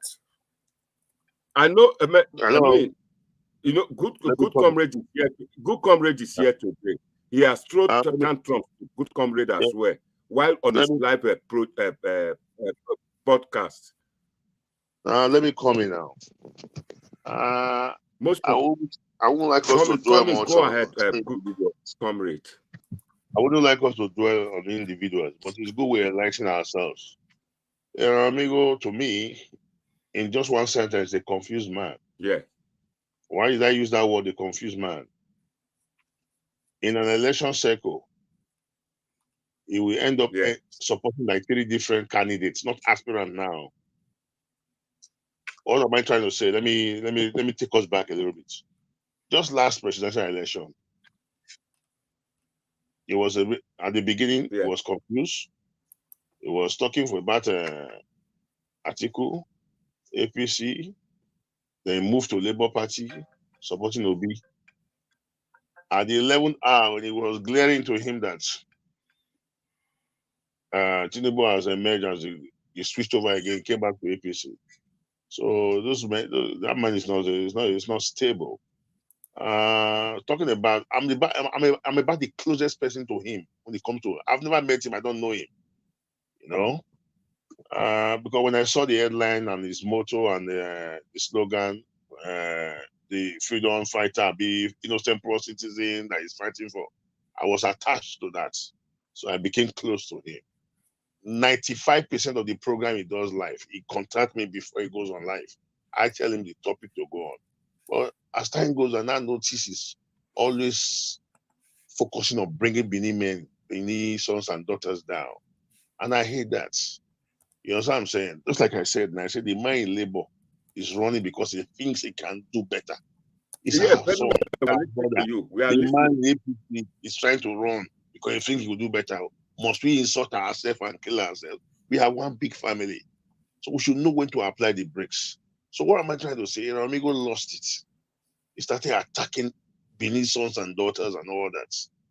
So what really brought my quarrel with him, I told him, when you are being attacked in other platforms, I stood for you.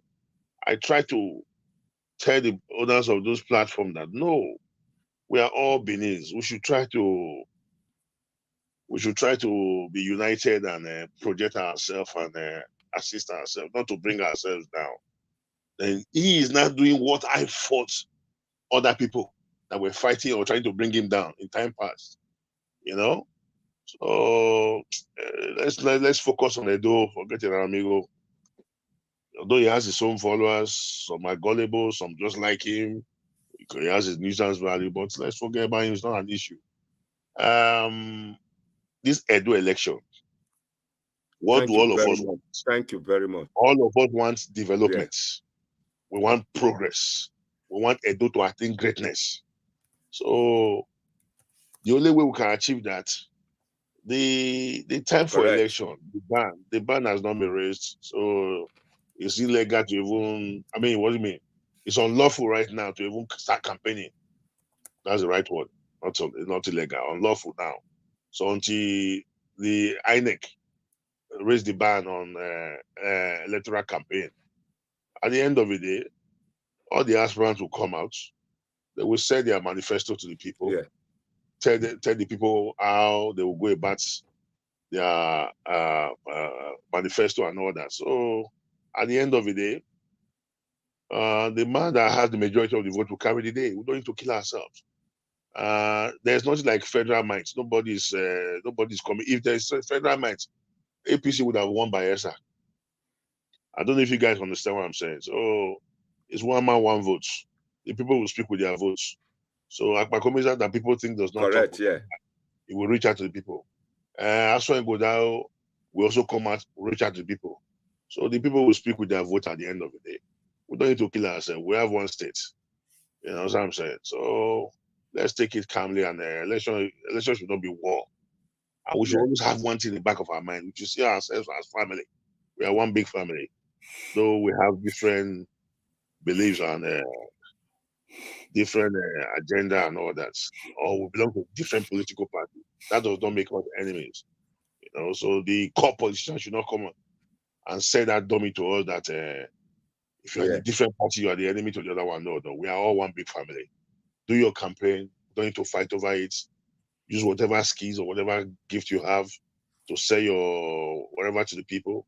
If the majority of people buy into your program, aspiration, and manifesto, you carry the day. That is it. So let's forget Barra Amerigo. Let's not focus. Let's focus on our Edo. What do we want? The incoming governor should do for the people. It's not just tying roads. You know what I'm saying? It's more job creation. Agriculture alone can take off Edo, can take all the youth off crime and criminality, can erase the unemployment, whatever. Agriculture alone. It's just a matter of having a good program, telling each local government to focus on a particular crop. By the time this crop is being harvested, the governor can buy it in bulk from these farmers. We have a food bank, and give them bulk cash to go for the next season planting. And we engage the youth. If a youth is into farming and is getting 3 million in the farming season, he won't think of crime and criminality. So it is joblessness. The politicians in time past have made the people so jobless. That's why they are already tools in the hands of any politician that comes into power. So we should try to talk to our children and our people that election is no war. Let the man in APC do his thing. Let the man in PDP do his thing. But at the end of the day, the people will speak with their votes. And whoever emerge will take it like that. We don't need to kill ourselves or bring the state down. So that's how I see politics for now. So let me give the floor for our speakers. I must stand by. God bless you all. Please, thank you very much, good comrade. Al Louis, are you there? If you are not there, Victor. Al Louis.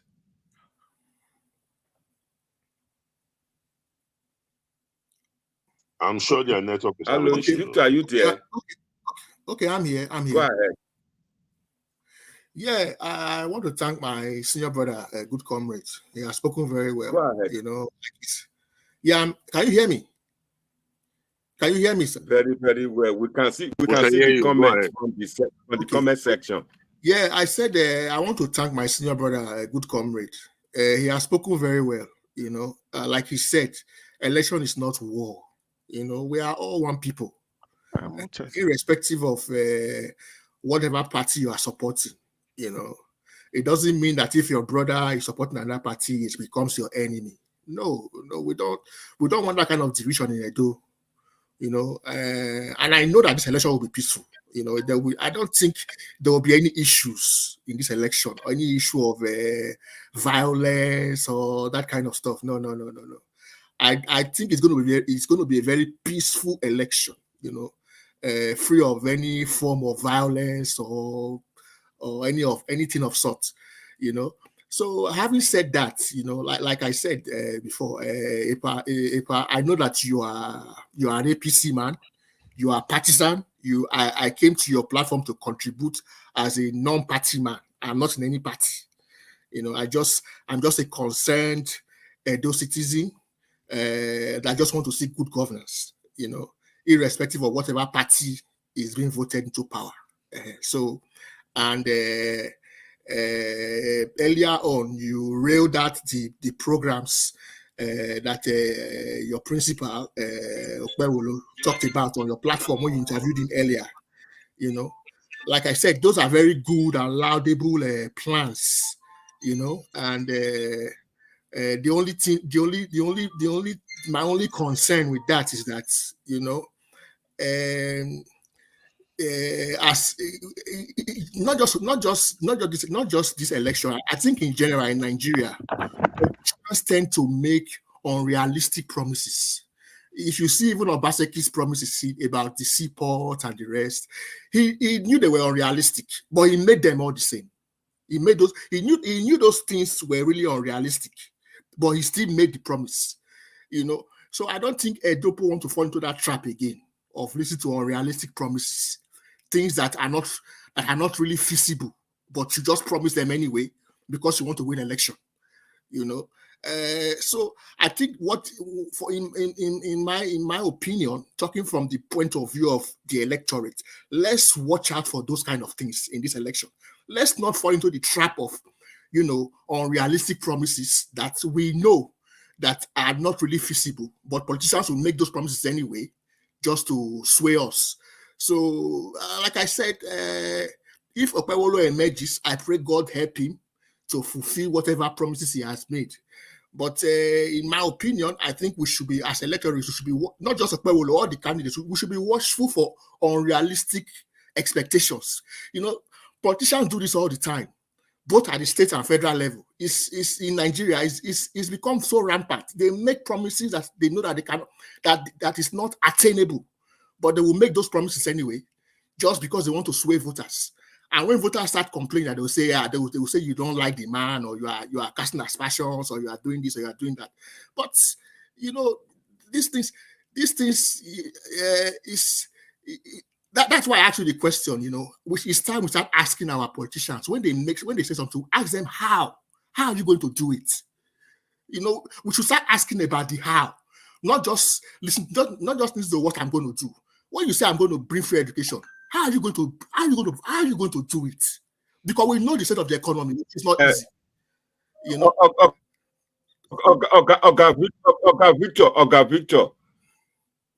Victor, I'm going to make sure this coming week, even on Sunday, I will try, if the incoming governor is not too busy, I'll bring him back again. He will explain, because he has told us his plan. You will have the opportunity of asking him how he's going to get the fund to fund the project. But I do know, I speak to him almost every day, and he confided in me, telling me how to get that fund, how he will get the money. And I do know they are realistic those ways of getting that money, because most of the things I've been saying, why I like him is that most of the things I have been saying on this platform, what will make Edo right, the medication Edo needs. You heard our good comrade said just now that agriculture alone can provide the needed fund. Don't forget, time gone by when our leaders, we had a lot of state corporations. We had the Edo Pharmaceutical Society Company. We had the rice farm in Agbede.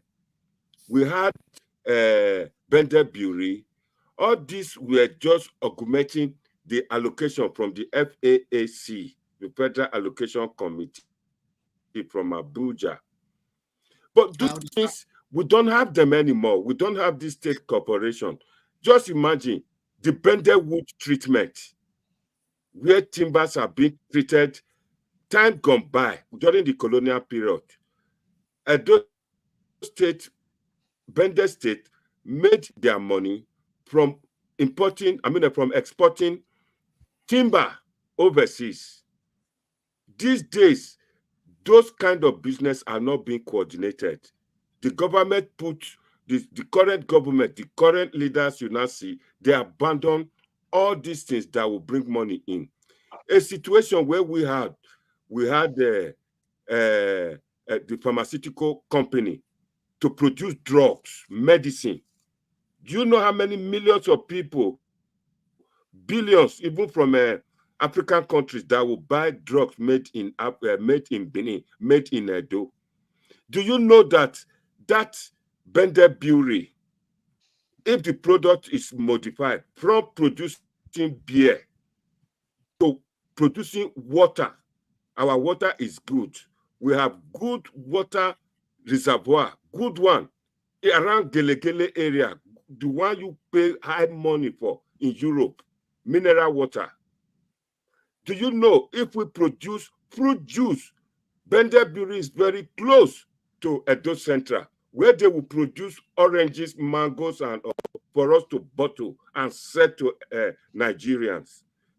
All this will bring money.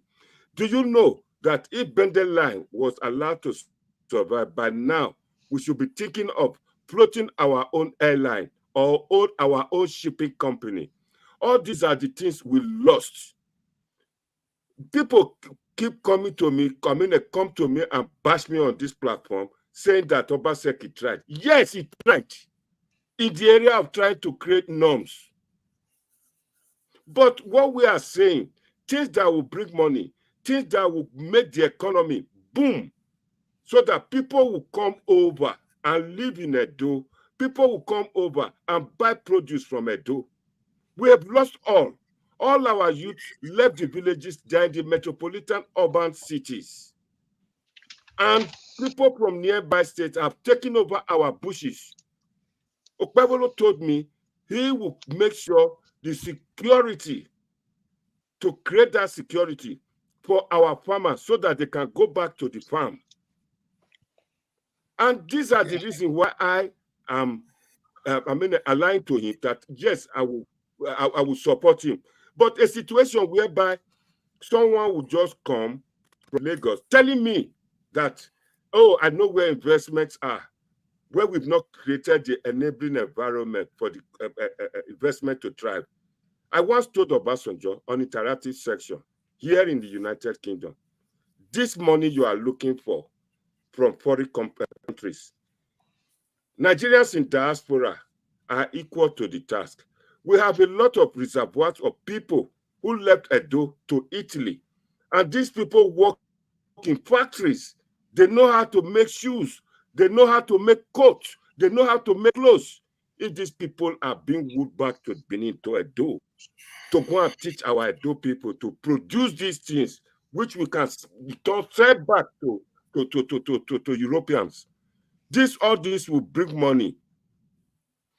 When did Peter Obi started this Hero Beer? Today, Hero Beer is every corner, everywhere in Nigeria. If we had allowed our crystal beer, our blended brewery to survive, don't you think those money will come back to Edo State? These are the things we are talking about. And these are the things we want to be revived and survived so that we can start enjoying the money. There is no need for us, like our good comrade said just now, no need for us to stay in the United Kingdom if all these resources are harnessed. I told Okpebholo last week, one banana costs £2. This banana grow anyhow from your back houses, from remnant, from the one the water flow through the gutter, through the drainage. They grow up by themselves. No fertilizer. I'll rest my case and I will let you or Alois to continue. Right. So we are actually talking about Mr. Okpebholo and speaking to the people. So the good comrade came up with the issue of agriculture. So like I always say, I am always fair to all the side when I look at the issue. I'm an election strategist anyway.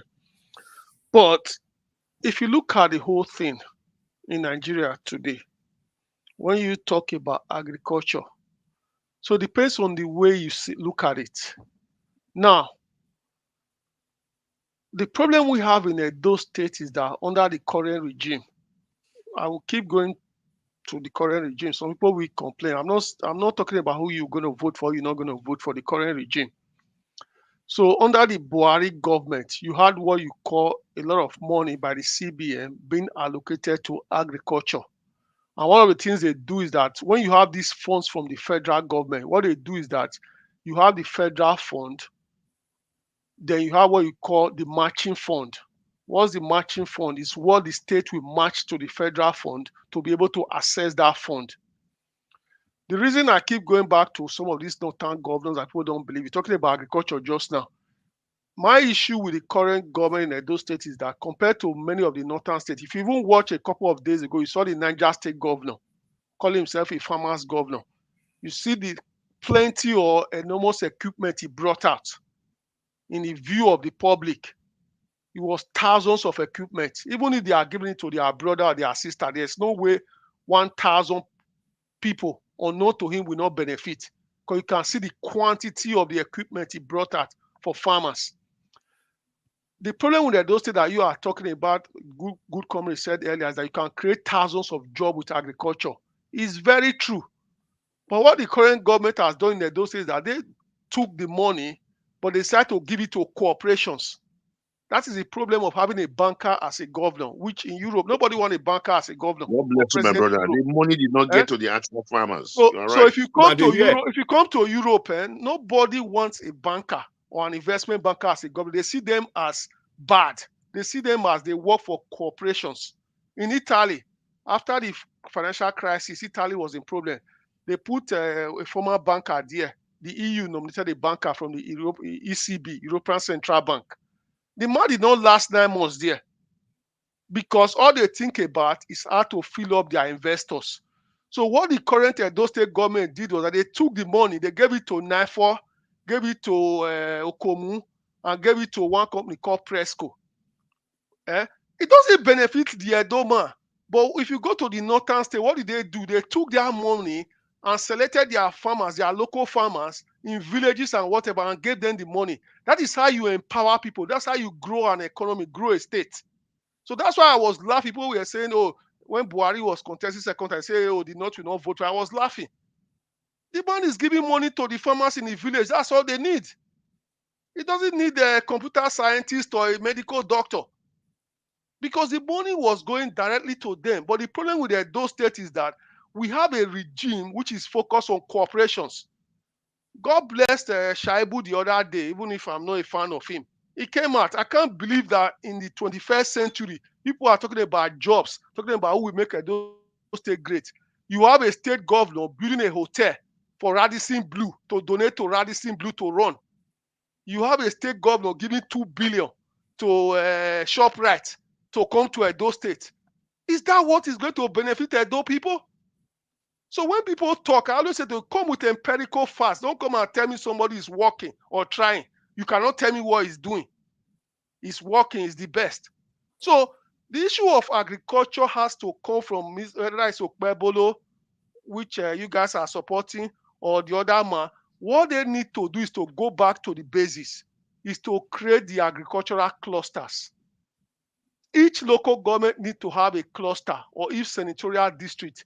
If you are saying, oh, Esan, Okpebholo, they are good in rice, what stops the Edo State government from saying, okay, I'm going to keep Irua or Ekboma or whichever local government or Via Northeast and say, okay, this is one local government. I am going to buy 200 tractors, 200 plying machines, 200 tillers or whatever. We know these farmers don't have money. You can rent it to them for free for 1 year. Say, Mr. A, you want to till your farm today. Come and rent it. We till your farm for you for free. So when you now harvest your crops, you now pay just what you call a license fee for using those machines. That is how you take people out of poverty. Don't take money and go and give to Naifu or Okomu. Naifu or Okomu have shareholders in the stock exchange. They don't need the state revenue. So why are you not trying to feed the pocket of people who are already rich? That is why I don't get. That's why when the people say I condemn, I speak with facts, I speak with figures. Correct. It's not just talking. So we need a government who is going to go into those villages in Okomu, those villages in Irua, villages in Ovia Northeast. This has been tested when Dr. Akin Wumi was the Minister of Agriculture. He did a similar thing. It only cost him $6 billion. 6 billion naira, not dollars. 6 billion when he was minister. Even in Nigeria today, under Jonathan, people keep saying that's the best Minister of Agriculture.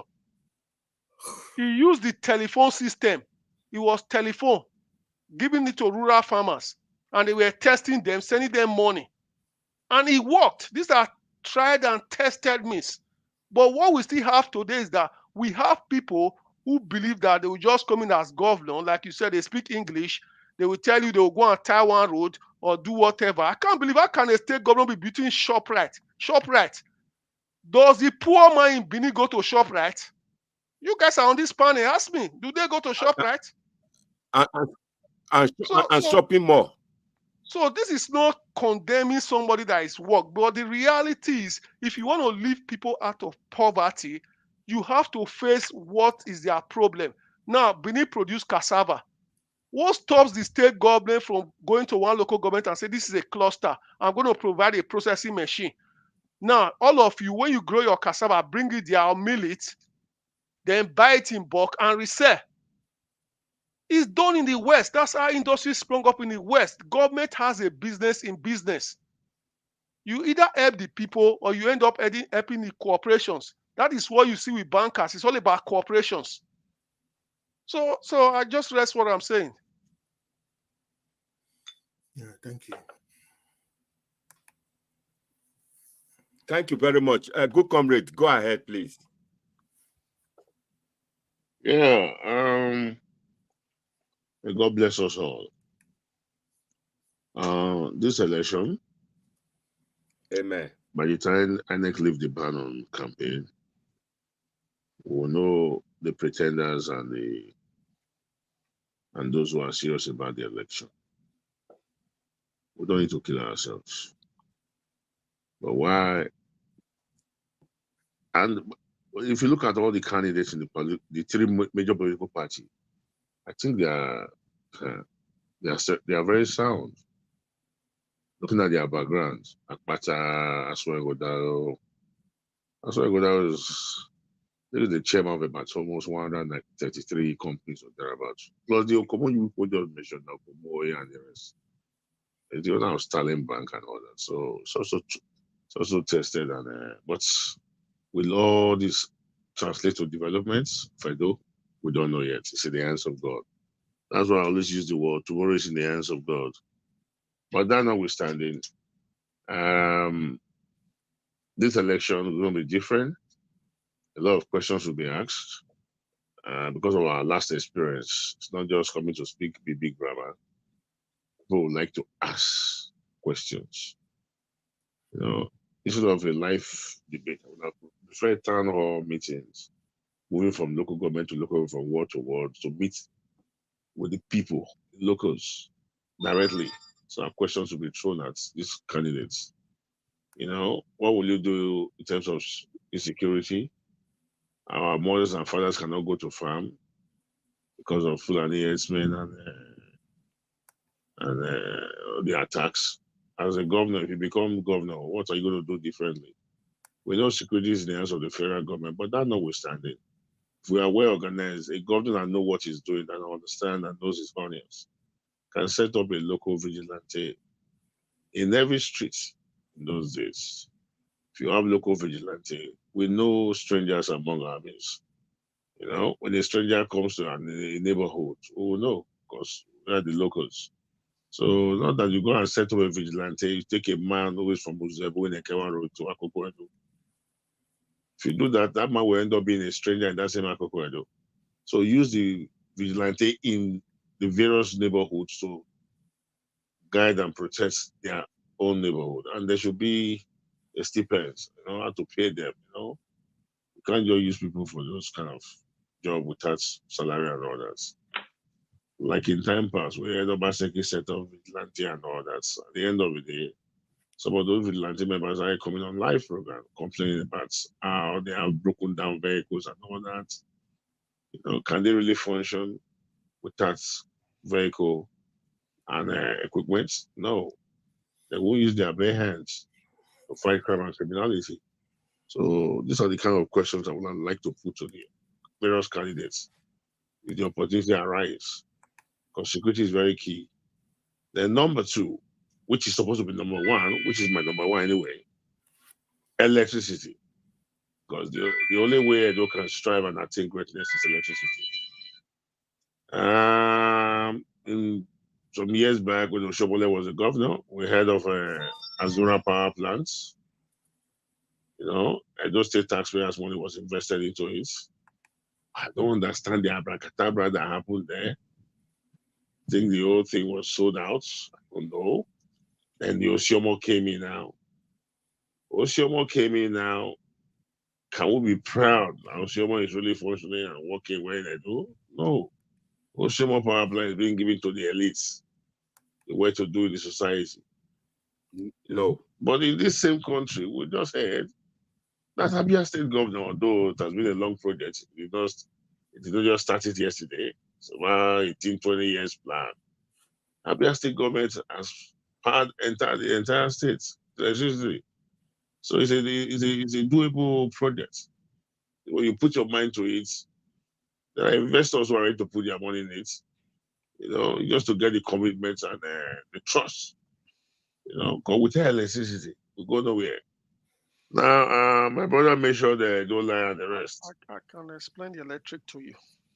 Okay, I'm coming. My brother made sure they don't lie and the rest. I single-handedly, by the grace of God, I don't want to mention some few individuals. My team, we came from UK, we came to Edo State. So it's then Obaseki was the economic team, head of the economic team, was the chairman of the economic team. While Prince Ibinudune was the executive director.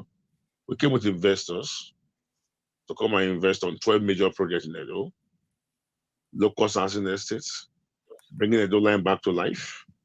In our course of doing this, because of our contact with the Oshomole, we bypassed everybody and went to Oshomole's office. Oshomole said no.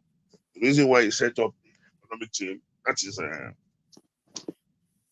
public-private partnership office. PPP, at the economic team, is for them to think for him that he is not an economist. He now refers back to Obaseki's office. We brought in investors. At the first instance when we came to the States, it was Professor Glossi Yombere, was the Secretary of State government then. I was mandated to receive the foreign investors. But people who are foreigners, it's more or less they were coming in with grants. So when they came with the brilliant proposal, low-cost housing estates, waste recycling plants, and waste is readily available across the states. Go to our city centers, go to the markets. All they needed is just 30 tons of waste daily to turn the machine, and we are good. And that waste will be turned into manure and other resources that can be useful. And it's going to be a win-win. In the course of we doing all this, coming to the state and all that, First Bank headquarters mandated 4 of their MDs, to join in that team. We went to do a detailed presentation. They said they will finance half of the projects. They will bring the fund because they saw that there was light in it. But at the end of the day, the whole team did not see the light of the day. Because some people they were skeptical. They were afraid that for a group of people to have this kind of plan, it's 12 major projects. We were to bring trailer park in the 3 central districts: Aviele, Donut, Oloko, and Beni Agbo Road. The essence of that trailer park was that during the day, trailers should be parked in the trailer park, and the trailer park is going to open up new areas. We're going to have police posts, a shopping mall, hotel, hospitality business will be there as well. So it's going to be a win-win. And for those who have to park in that parking lot, they'll pay a certain fee to the state government, and there'll be cheap and affordable hotels for them. And then for the low-cost housing estate, we had a meeting with the head of service. I think then it was Grandiloquent's mother, Ekiwaine, who was Princess Ekiwaine, who was the daughter of Akenzwa, the younger sister to Obaeridiawa. She was the head of service. So we got a clear database of the number of workforce of the civil servants. So these are the off-takers. They are readily available because it's an irony that after working for 30-something years, you retire, you still be in a rented apartment.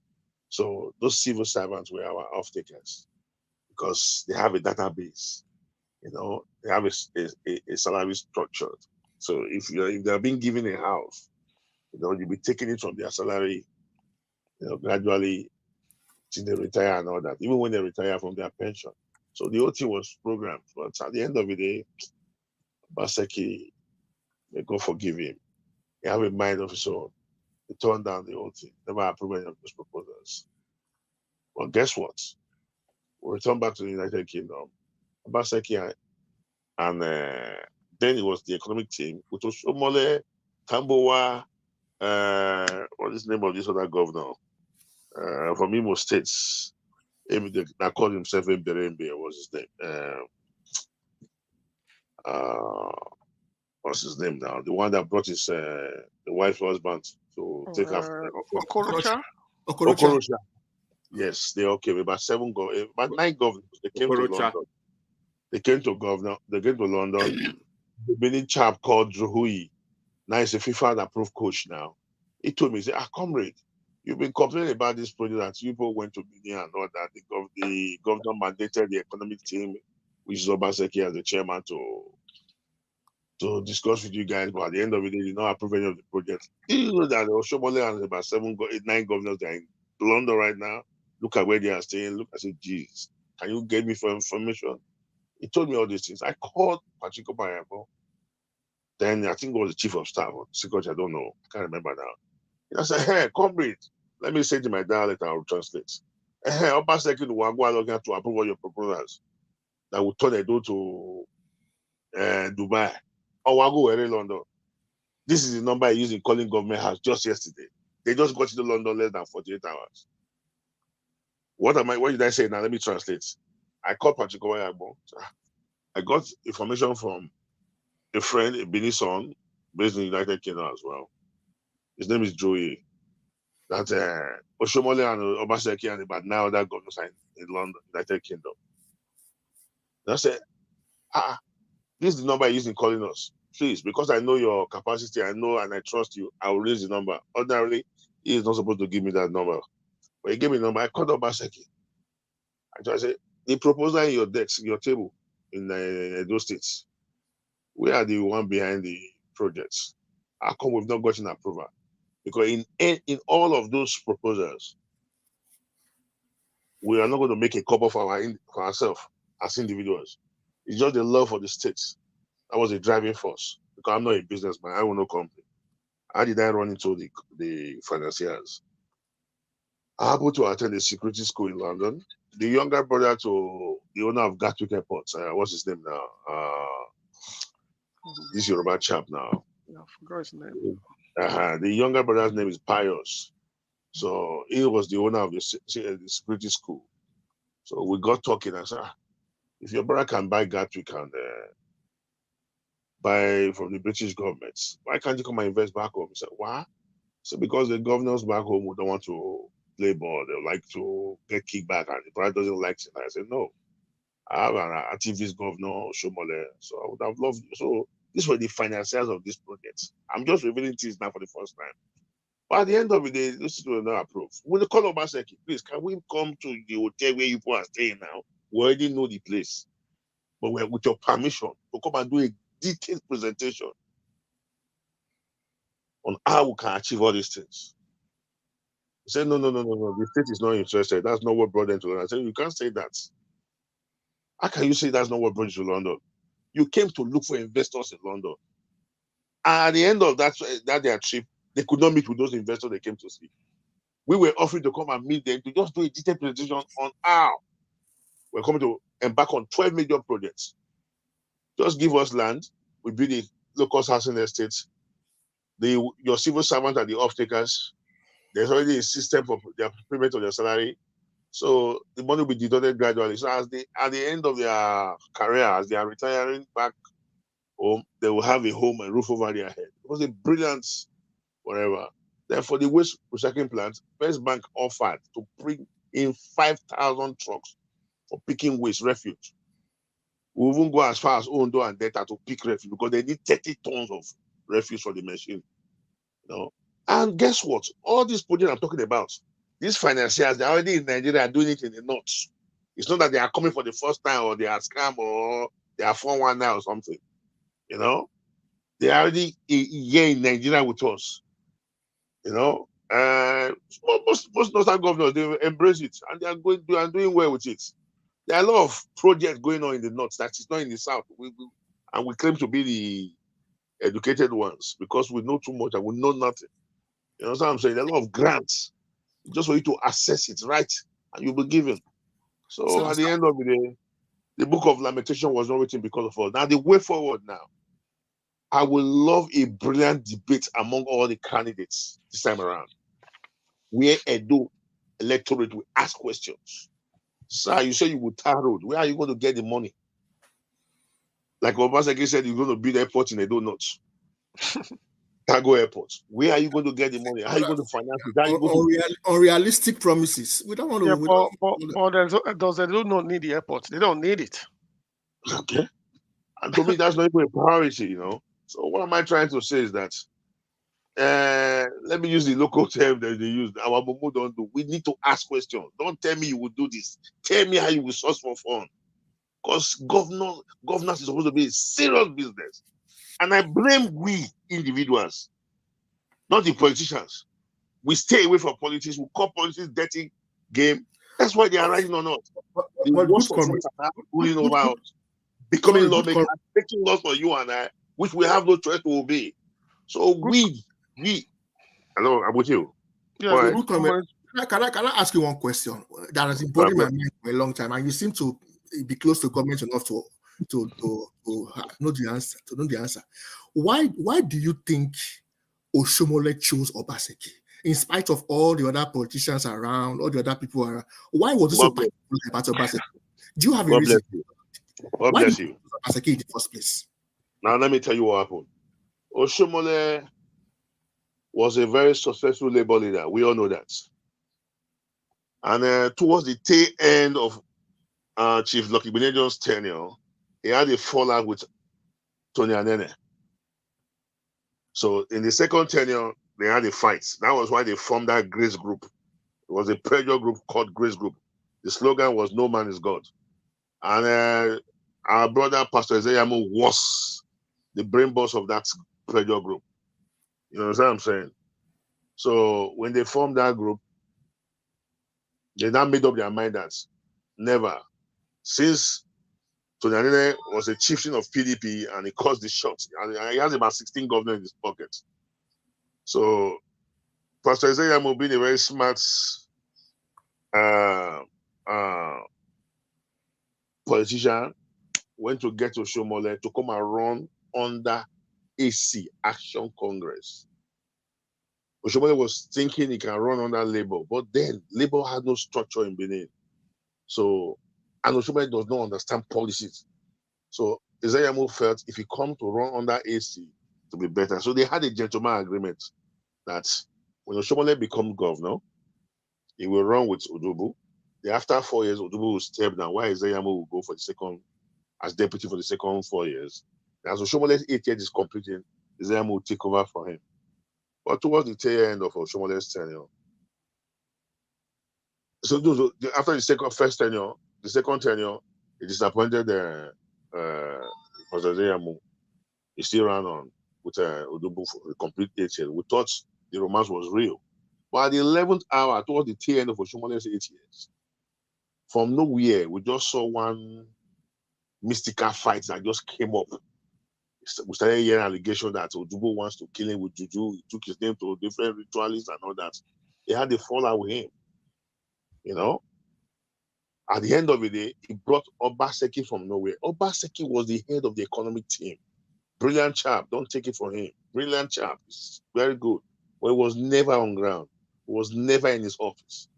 Prince Igbiniduine, the son of Princess Ekiwaene, the younger sister to Obaerediawa, was the executive director of the economic team. He was more on ground. He was the one doing all the work. Obaseki, in the name of scouting for investors, he's always traveling around the whole world. You know? But I think he was just doing his own private thing, but he was still working for Edo State pro bono. He was not on a salary or anything. May God bless him for that. We should not forget to mention that. So at the end of the day, there is something. I don't want to say it in public. It's like, you know why you ask me this question. Because I'm not a destroyer. If I say it now, it would destroy career of some people. It might even affect the other side. Because Obaseki is the one bringing us where we now. It's not deceiving ourselves. Oshomole brought him at the 11th from nowhere. It was a big fight. If you look at the APC, the ACN structure, as at then, 70% was for Odubu. I don't want to measure this, but I have to measure it now. The palace was supporting Odubu because Prince Ekmerebe Akenzwa, the younger brother of Obaerediawa, was the chief of staff to the deputy governor. These are privileged information. We can take our mind back. For me to be measuring it, I know what I'm saying. So Odubu thought he was almost there, but at the end of the day, Oshomole disappointed and brought Obaseki. But the same Obaseki he brought now, we saw what happened. The fights, how they removed the national chairman, how he was rubbished, how he was being beaten. So at this time, Ezeyamu was not even considered by Oshomole anymore. No, Oshomole have a different mindset. You know, he must always find the person that helps him to become. I don't know. I don't want to say.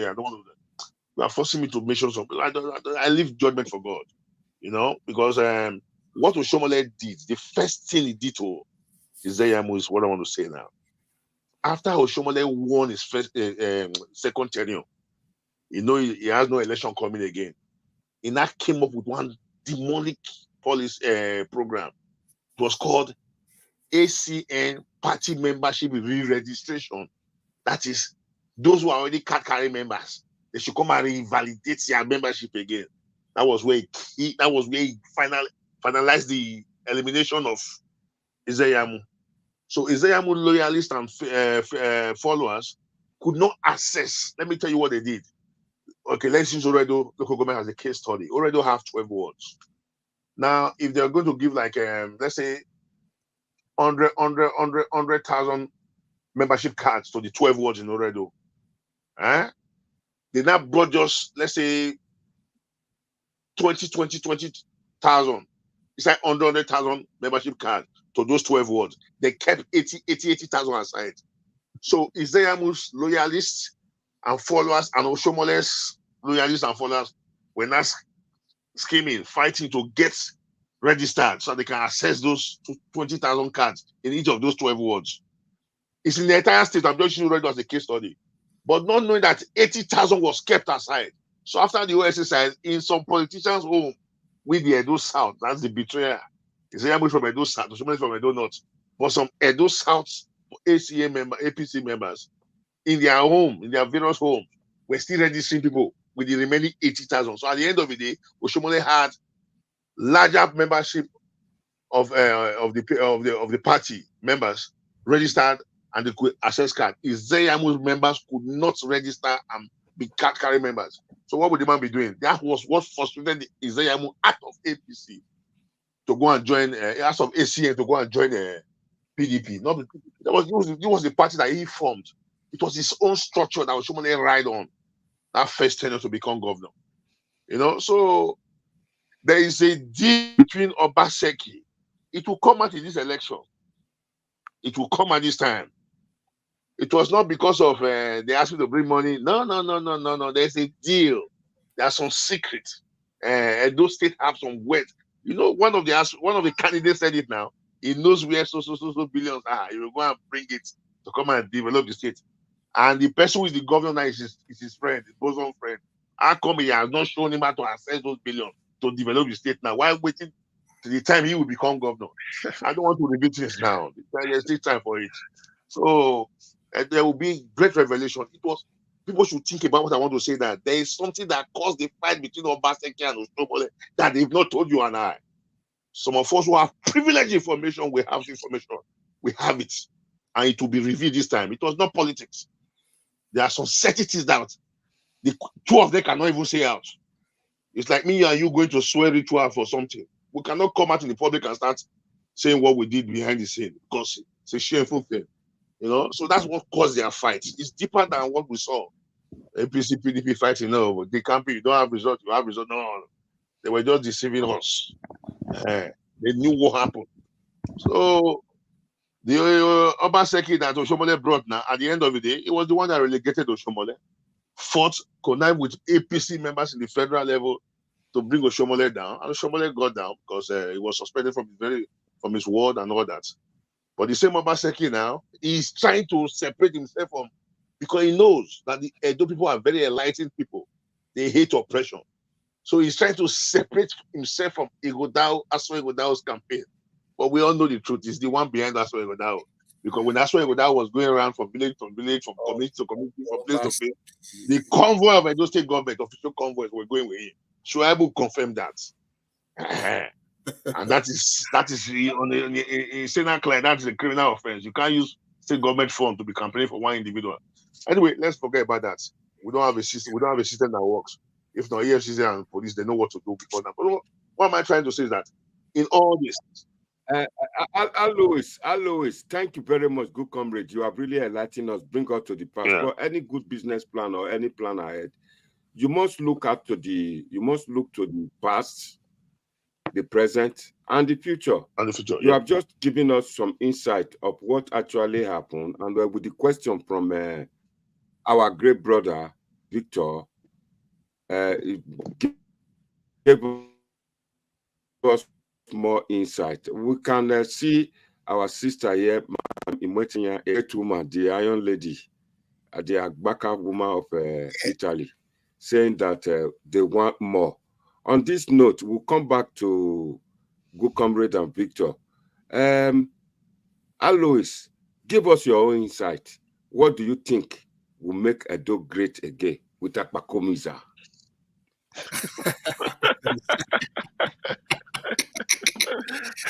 Power. Oh my I God. like your confidence, sir. That's a very big question. Thank you, God bless. Oh, so what will make Edo great again? What you think? I think the most important thing that will make Edo State great again. Listen, when I talked about Edo State compared to other states, we have to be realistic with ourselves. Edo State need development. It need massive infrastructural development and also development of the people. Now, if you compare Edo State to Akwa Ibom State or even River State, there's nothing to compare. That's when I laugh when people telling me that there's development in Edo State because they are in Benin City. They just need to take their car and go to another state and see the difference. Even without that now, can Edo State even, let's look at the easiest thing that any new government does. Can Edo State boast of what you call a well-structured housing estate? It doesn't have it. This is the state that has the highest number of people, one person per house, minimum, in the diaspora. Can we not have a city in Edo State that is well planned, well structured, that you say, oh, this is a diaspora city, or it's a mixed city with diasporas and locals? That is what you call, that's what you call legacy projects. Can we empower the farmers? Can we empower the youth? Even if we don't want to do that, Edo State is known for Alois, education. 1 second. 1 second. 1 second, Alois. When we spoke to Senator Okpebholo about 10 minutes ago, when we asked him, where will you get money to do all what you told us last week? He said, my friend, Edo State has money. We have the money. He said, this money was stashed away. We're stolen. That when he comes to power, if he wins the election, he's going to recover those money. Can you go on? If we get this money, or how are we going to get this money?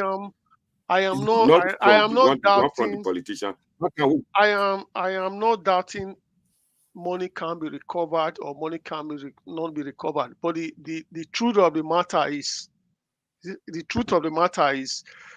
if I get elected as the governor of Edo State tomorrow, and you are asking me to go and recover money, how many months do you think I'm going to spend to recover money when I've only got 3 years to rule Edo State? You don't have 4 years, you have 3 years. So we can recover money, but the point is, the money coming, what are you going to do with it? The money coming from the federation account, what are you going to do with it? And how do you create new money? I keep saying to people, I always like to use Lagos as a reference. A lot of Edo people don't like it. They say Edo is not Lagos. The truth of the matter is, if you look at the way Lagos operates, when they get the allocation from the federal government, that money, from what I can see, is divided into 3. A third of it goes into paying those recurrent expenditure, your salaries, your pension, your whatever you want to pay. Another third of that money goes into what you call your capital project, which is tying your roads, building your airport, or whatever you want to build, or building your schools, your hospital.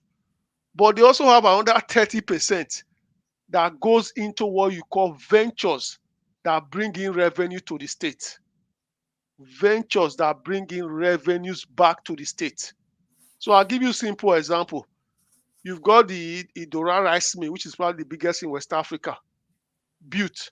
That's a project that brings money back. Or the most recent one, the Lagos Rail.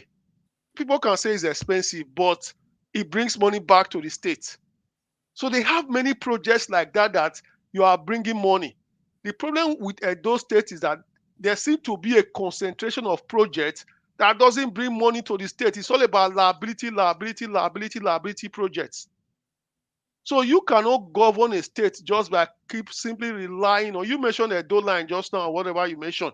If Edo line was properly working today, Edo State is a gateway state, and it's serving many states. That is revenue. So until Edo State start looking at those, look at the budget of Edo State compared to many other states, compared to Rivers, Delta, whatever. You are still hovering around 300 billion naira. Fubara read a budget of 800 billion. Then even our friend that's in Abuja that loves to talk, he has read 1.something billion. Lagos is 1.something trillion. Even Akwa Ibom is nearly over 600 or whatever. But those states in the past 8 years is still talking close to 300 billion. Because what we are doing is we keep going in circles. You need to generate money. So you can rely on Abuja until you start converting those money into projects that will bring in money. That's the kind of governor we need. So education, we are doing well, but we can do better. We can also focus on agriculture. I know Benin people, I'm just being fair here. I know Edo man doesn't want to go to the farm. That is very true. But we can still encourage them. We can encourage them by providing grants. What do I mean by grants? You can take out 10,000 youth in Edo. If 10,000 is too much, you can take out 5,000 youths in Edo, 5,000 youth. choose a particular crop. We are importing maize, common maize, corn in Nigeria today. 3 months to grow corn from growing to harvesting, and we are still importing it. If you call some youth, give them land, 2 hectares, 3, 4 hectares, and you pay them a stipend, say for example, say I'm going to give you 5,000 or 10,000 just for you to live until your crops grow up. Those are the ways you empower people. That is what I'm talking about, not giving those money to corporations or to businesses. We need to empower the people. You cannot take people out of poverty by palliatives. What we are doing in Nigeria is a palliative economy. Palliative does not help anybody. It only makes you poorer. We need to teach people how to come out of poverty. So until we start doing that, and Edo State need to grow its revenue, they can't keep relying on the same money from Abuja continuously or trying to tax the people, taxing somebody that is selling pure water. There's a level you can tax and tax and tax. There's nothing to tax again. So even with this present economy, you can't tax anybody because they are all running at a loss anyway. So we need to start being inventive, looking for ways to get new money. Understand you say, kind of say, there's 1 trillion in abroad or somewhere. That is very good to speak to people that don't understand politics or how economics work. You can tell them there's 1 trillion anywhere. A state cannot go anywhere to access 1 trillion. If you are a state, if you want to borrow money from the World Bank, it has to be approved by the federal government or guaranteed by the federal government. So even the federal government cannot even access $1 billion from a World Bank, talk less of a state. But there are things we can do internally, which I'm talking about. Empower the people. Empower the people. That's what we need. And in fact, if it's possible, no governor should tie a road for the first 6 months or 8 months. Empower the people. Give them money to farm. We've been tying roads since 1960. Correct. The road is still not good. So what is the point? Let's forget the road for now. Give people money to go to the farm, empower them. And the issue of power also need to be solved. So the problem with power, I hear people talk about, like I was saying to good comrade, people talking about Abia State. Yeah. I've heard this several times on the internet. Anything that's happening in Abia State seems to be at the moment. Abia State is Dubai. Anything you just see, Abia State is working, is that. I'm just laughing because this is all part of this semantic we're talking about. My brother mentioned the Osiomo power plant in Edo State. He also mentioned the CEO or Iobe power plant. Azura under Oshomole. Now, if you go back to those projects, people are mentioning Abia State. I'm just laughing. The Azura power plant is the biggest IPP in Nigeria. It's 450 megawatts. The Azura power plant is actually a model by the World Bank or even private investors on how IPP should be funded in the whole of Africa.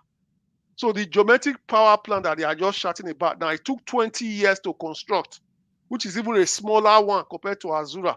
Azura only take 2 to 3 years, and nobody is making noise on the internet when it was done or shouting.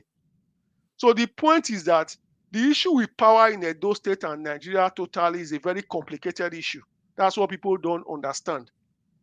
Now, if you look at the case of Azura when it was done under Oshomole, with the help of Obaseki and some other people, when it was done, it was financed by the World Bank and some prominent Edo citizens in America and the World Bank. They financed the project.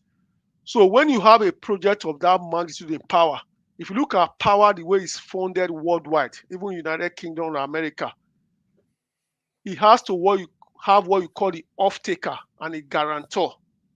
Because when you build a power plant, it's not like a mobile phone. You just put a max there, then you go and start selling your mobile phone on the street. But in power, it doesn't work that way. You have to have what you call the off-taker, who guarantees the project. Like I was talking about the port before. That when I say the Gelegele port is the biggest scam in Edo State, they laugh at me. It's a scam. It's not going to happen. So basically, the Azura power plant, when it was conceived, the federal government was the off-taker. They guaranteed the project. So as me and you sit down here today now, every month, the federal government pays the Azura power plant $30 million US. That's what they pay Azura. So Azura produces that power. Whether the power gets to your house, it doesn't get to your house. As long as they produce it, they get 30 million US dollars. It's a guaranteed Brother, payment. please, hello, excuse me.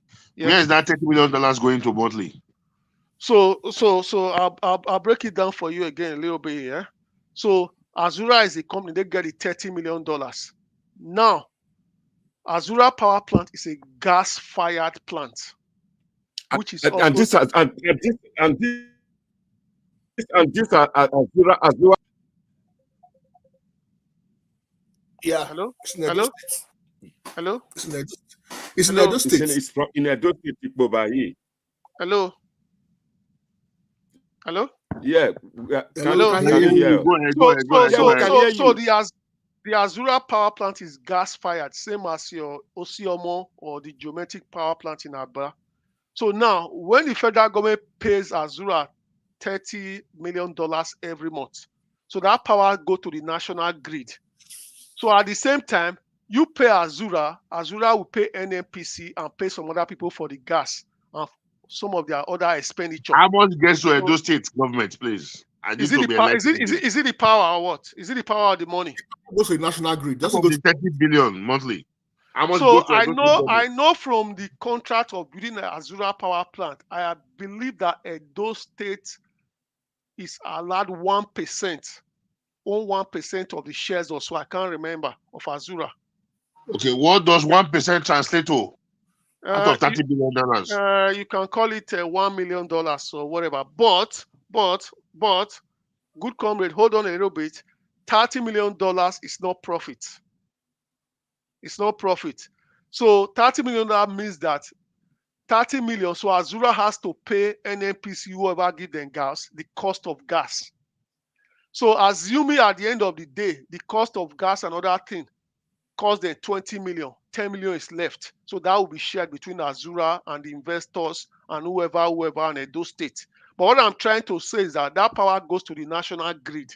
That's why it doesn't go to Edo State. We understand that. Okay, now, tell us about Oshomo.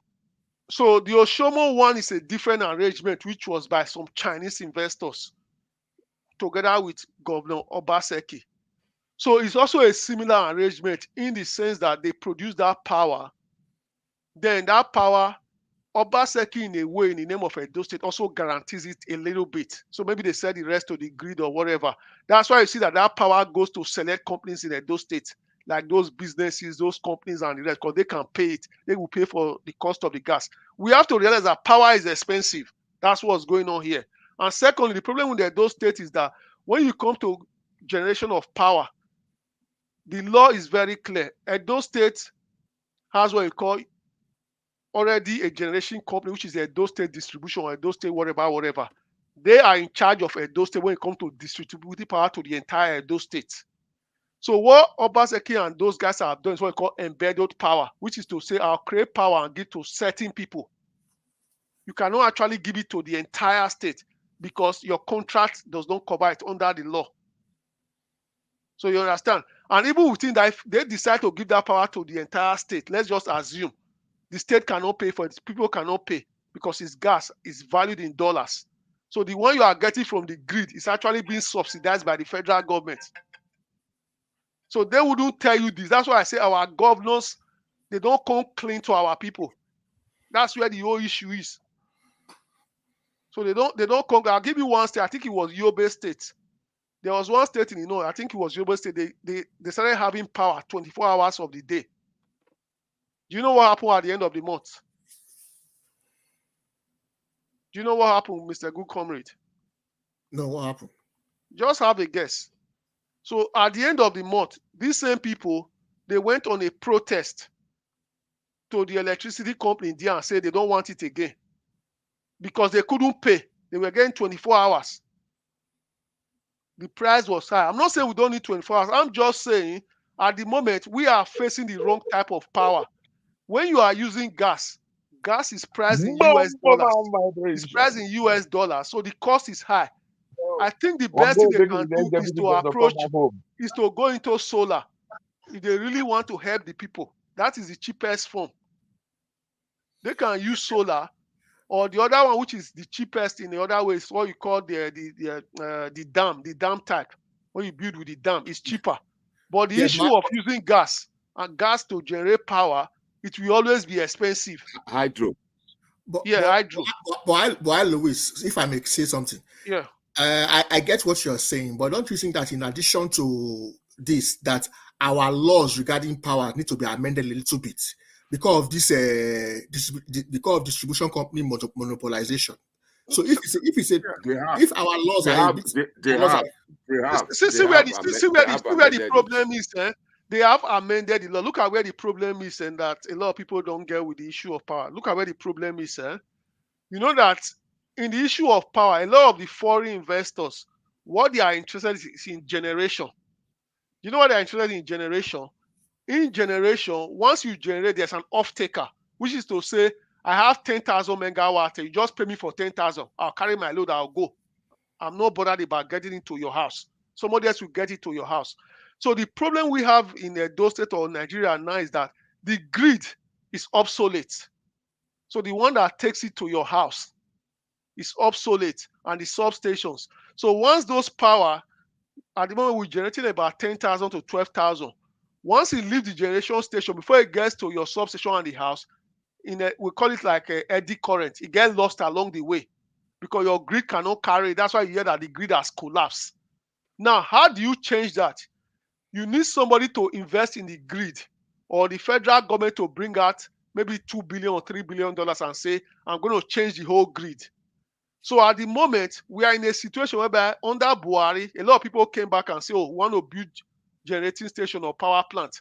Buhari just made the statement and said, I'm not interested, because the one you already have is producing like Osiomo. It doesn't get to the house. So how do we now take the grid and change it? But they are claiming now that, okay, Siemens in Germany is upgrading it, but it's taking too much time. We know the Germans, they are not in a hurry. The Chinese are in a hurry. So maybe the Chinese will do it easier in a hurry, because the Germans have come in, they are using their own money to do it. Or Nigerians can also say, like I said just now, just say to government, don't tar road, don't build airport, put all the money in power. So it's for Nigerians to tell whoever they are going to elect, that is what they want. So at the moment, you have the government who are there, they don't want to put all the money into power. They believe that if you tar road, that's what people clap for them for. So they keep tying 1 or 2 roads so that people will be clapping for them. Like my man in River State, he spent 8 years, 6 months to live or 1 year to live. He was commissioned flyover, and they're all clapping for him. So as if flyover will feed the people. So Louis, what you are saying now is that in this federal election, now, if any kind of promise 24-hour power is a scam. It's a scam. Technically, it's a scam. It's a scam. That's why I said to you, it's a scam. Listen. Let's be honest with ourselves. That's an unrealistic promise. It's a scam. Let's be honest with ourselves. I said to you just now, the people in charge of electricity in Edo State, it's a contract. It's the EBDC or whatever they call them. They are in charge of distribution. Now, for a governor to come to me and say he's going to give you 24 hours power, that means he needs to connect electric pole to all the houses in Edo State. Yeah. You sitting down here now, is he going to do it? You tell me. Be honest with yourself. Will that happen? You know what I'm saying? So right now we have exposed one electricity scam alert. If Akpata, Igodalo, or Okpebholo promise 24-hour electricity, it's a scam. Let's not buy into it. Brother, it's a scam. Listen, when they came up with this issue of Gelegele Seaport 4 years ago, they were all laughing at me on the internet, say I'm biased. I told them the same word. I say it's a scam. Because if you look at building a seaport, like I say in power just now, you need to also have what we call an evacuation corridor. You need to have it. Edo State does not have. Where does Edo State lead to in the first place? It leads to nowhere. Delta State, there's already a port in Delta. So why do you need a port in Edo State? How many businesses there? If you are talking about Abana or Nicha, you know that all the factories are there, all the Panebita are there. You are talking about having a port close to Aba. I will hear you. But Edo State should focus on what he has comparative advantage. We are good in education. We can decide to start building the best schools.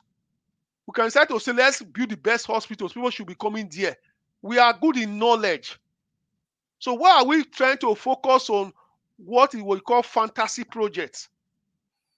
Okay, like you said, just as somebody want to build airport in Okpebholo or Donut, like you mentioned just now. Whereas the person actually said that statement to deceive people because Boa Cement or whoever has an airfield there. So he's trying to use that to deceive the people. Why do you need an airport? How many passengers do you have in Edo State? So you understand what I'm saying? Yeah. So I can come on TV now and say, oh, I'm going to build an airport in one day. They'll be clapping for me. Because that is what the uneducated want to hear. You give them what they want to hear, they will clap for you. 4 years, you will not even put one tarmac or anything. You understand? So that is what is going on with our policy. That's why I said to you just now, all the political parties, PDP, APC, Labour, they are all guilty of the same thing. All of them. The difference between APC in Tinubu or PDP in Atiku or Labour Party in Peter Obi is the presentation. That is the truth. Yeah, that's just, they are all saying the same thing. Yeah, it's the presentation, but the people that don't understand politics, they will say, oh, Mr. Obi is going to change Nigeria. For goodness sake. Right. You're right. For goodness sake, if Peter Obi is able to change Nigeria, why has he not be able to control Labour Party, which is a small organization? That's why I said the difference between all of them is the schematics, is the presentation. They are all the same. They are all the same thing. It's just like in the last election, they all promised fuel subsidy removal. They all said the same thing. Yes. Buhari, Obi said we remove subsidy. Tinubu said we remove subsidy. Atiku said we remove subsidy. So they all said they will do the same thing. But maybe their approach towards doing it or their presentation might be different.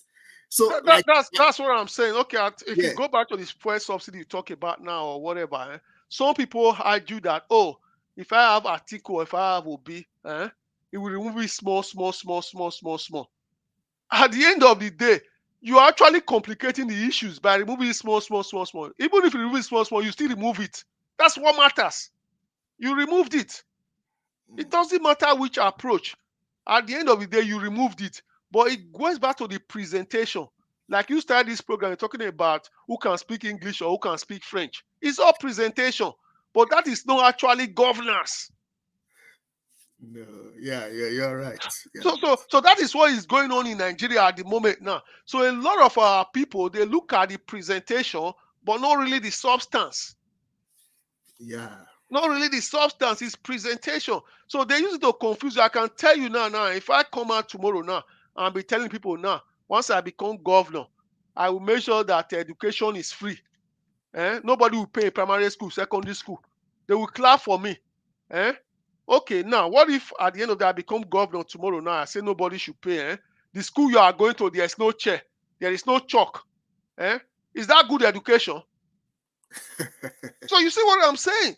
So the point we have to look at is that you tell us line by line, page by page, what you are going to do. Don't just tell me, oh, I'm going to build an airport, I'm going to build a fine school, I'm going to do this. It's all headlines. It doesn't change anything. Let's as electorates, let's try to interrogate these ideas that they come up with. Because we just take them hook, line, and sinker without actually interrogating the ideas that they come up with. They will just say anything, these politicians. So I think it's about time we start, as electorates, we start, looking deeper into all this talk they talk. Because, because we cannot continue to do the same thing and expect a different result. So I think Louis is right. There are some things that politicians say that are just pure scam right from the beginning. But as electorates, we just swallow it hook, line, and sinker. So they'll start hailing the person. But at the end of the day, they don't actually look at the details. How is this thing going to work? So I'll give you one example. One of them, like I said you last time, was on China's TV. He held a piece of paper. He said train inside Edo State from year to year. I was laughing. Who is this man? You can deceive those illiterates. Train. What the hell is he talking about? That is what the people will clap for. And the funny thing is that he hold it on a piece of paper. Somebody that want to create on a 1/4 sheet A4. in the 21st century. So that is what they clap for. When you have not even put a simple bus from Ring Road to Unibe, simple mass transit, then you are talking about building a train of $1.5 billion that only Lagos State in the whole of Africa as a state has been able to do, not even a country. Yeah. So that is what I'm saying about all these fantasy promises that they clap for without thinking Who with is their that? head.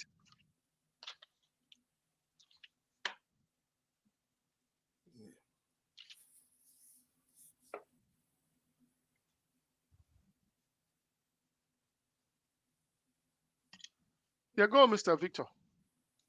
Oh, okay. Yeah, thank you, Mr. Louis. I really, what you've said it really makes a lot of sense.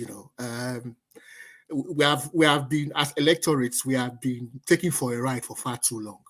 Like good comrade said, our mumu don't do. It's not. It's about time we start holding these politicians. It's about time we start holding them to account. It's not for right now with because our democracy is growing. We are evolving. We are evolving our democracy. People are becoming more aware. People are becoming more enlightened in our society. So it's about time we start holding these politicians accountable. It's not just enough to come and tell us, I want to do this, I want to do this, I want to do this, I want to do that. Fine, beautiful, beautiful. We'll clap for you. But the question is, we cannot just take it hook, line, and sinker. We have to say, okay, this thing you say you want to do, is it achievable? Does it make sense? Let's ask the tough questions. Let's dig deep into this. Let's interrogate manifestos. Let's not just take it on the surface. So that is what I think we should be doing now as electorates. It's not about a political party or individual now. Because we are the people, we are the ones that are bearing the brunt. We need to ask these questions, without sentiments. Let's ask the tough questions. It doesn't matter who is running or what party it is. It's about time we start, holding these politicians to account. Let them be accountable. They cannot just come and tell us whatever they like and do whatever they like, and we'll just keep quiet. So I think this election, I think we as electorates, we should move a step further. That's why it's very important for like what good comrades said, that an intelligent debate should be held among these candidates. Let them tell other people what their plans are. Let them go into detail. And let us actually interrogate these ideas that they come up with. So we can have a chance to select the right candidates, not just taking things on the surface. That's what I think we should do in this election as electorates. Yeah. So that's what but anyway, they've not started campaigning. They've not come up with their manifesto. So we are waiting. We are waiting until then. But I think that is the way to go now. As electorates, because our democracy needs to evolve. We cannot just be in one. We cannot be static. We cannot just be in one position for many. We have to evolve our democracy. Let us be more aware of what these people are telling us. Let's dig deep. Let's ask them the tough questions. That is what that is my take on this. Thank you. Thank you very much, my brother. There's Larry Enobakare wants to phone in. We are waiting for you. While we are waiting for you, I think I'll give you I'll put some words, 1 or 2 words into this matter. You can see from this topic, you, Victor, and good comrade asked for a debate. This debate goes to some semi-elite and full elite. But does it translate to both? Yes, some people will say yes, some will say no.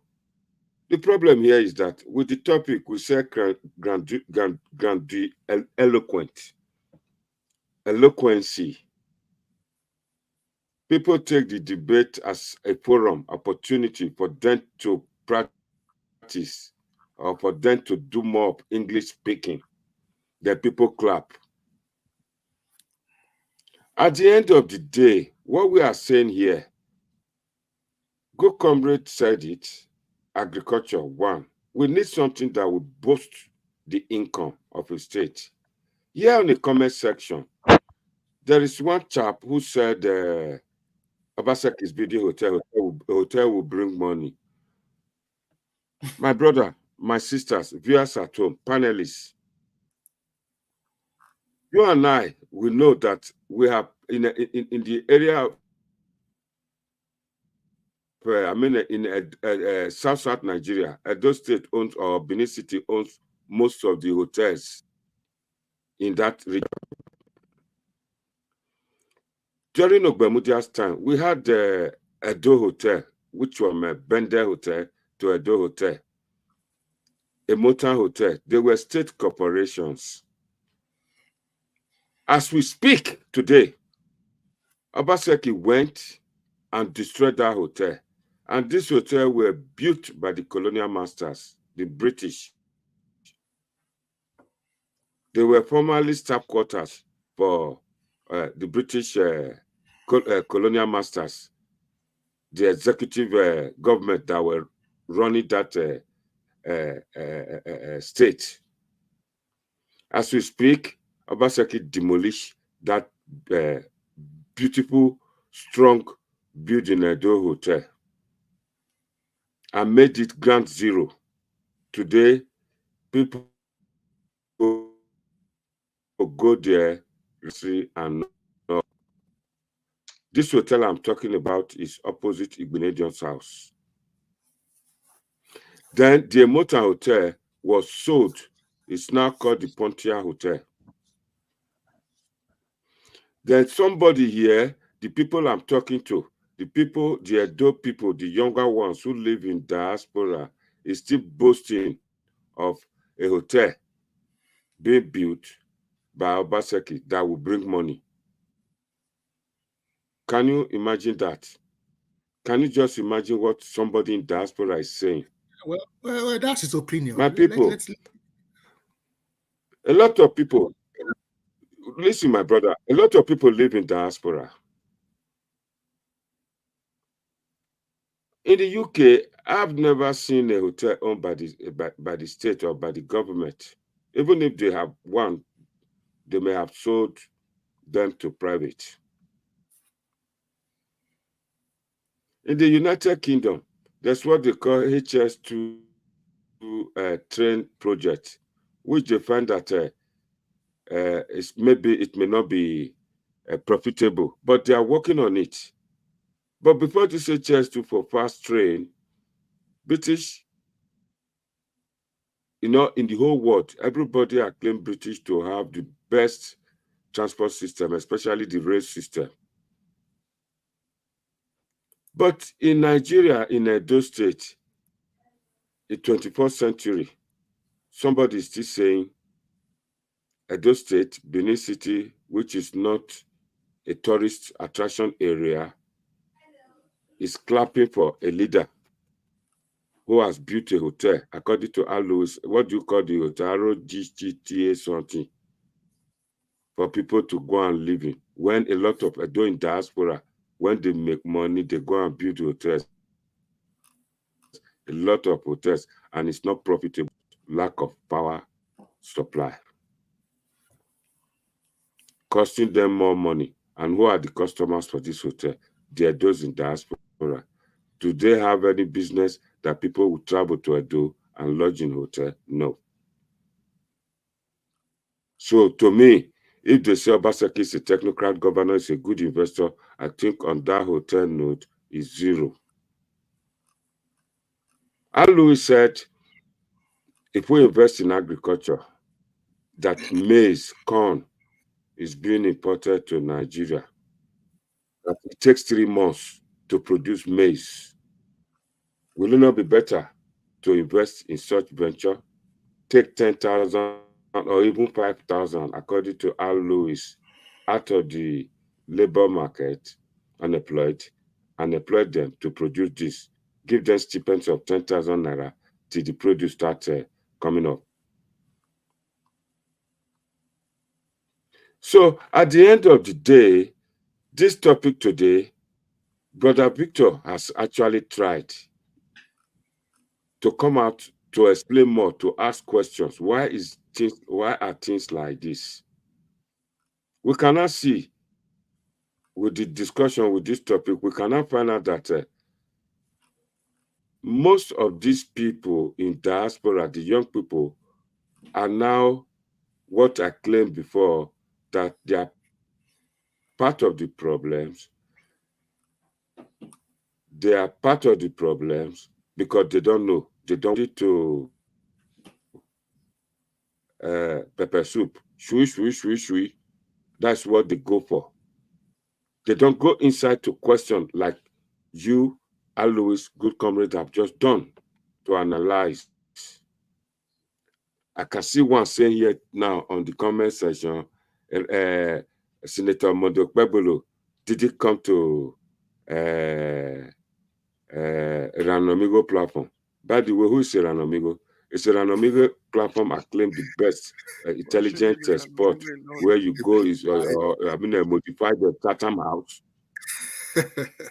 If I leave those, I expected them to say that Okpebholo should go to Chatham House. That's where the acclaimed place. It's not even Winfrey Oprah's program. You can see how people, gullible people. If I know Ranomigo slogan, gullible people. If a debate is called, if I know Ranomigo slogan, I value who value you. No, what that means is that I'm supporting somebody. Value you. No, you know what that means? It means I am supporting somebody. I need to justify it to my fans and make them believe in it. That is what it means. So it's you know when you might give you one example. Ranomigo is a hustler now. You know. I don't know. I don't know whether you've had some Jamaican friends. Correct. Once you have a Jamaican friend, we try to turn you to behave like a Jamaican. That's why Ranomigo is the way he speaks on his program or his show. It makes you to believe whatever he says. It's like a court. He wants you to believe in that court. But value you. Yeah.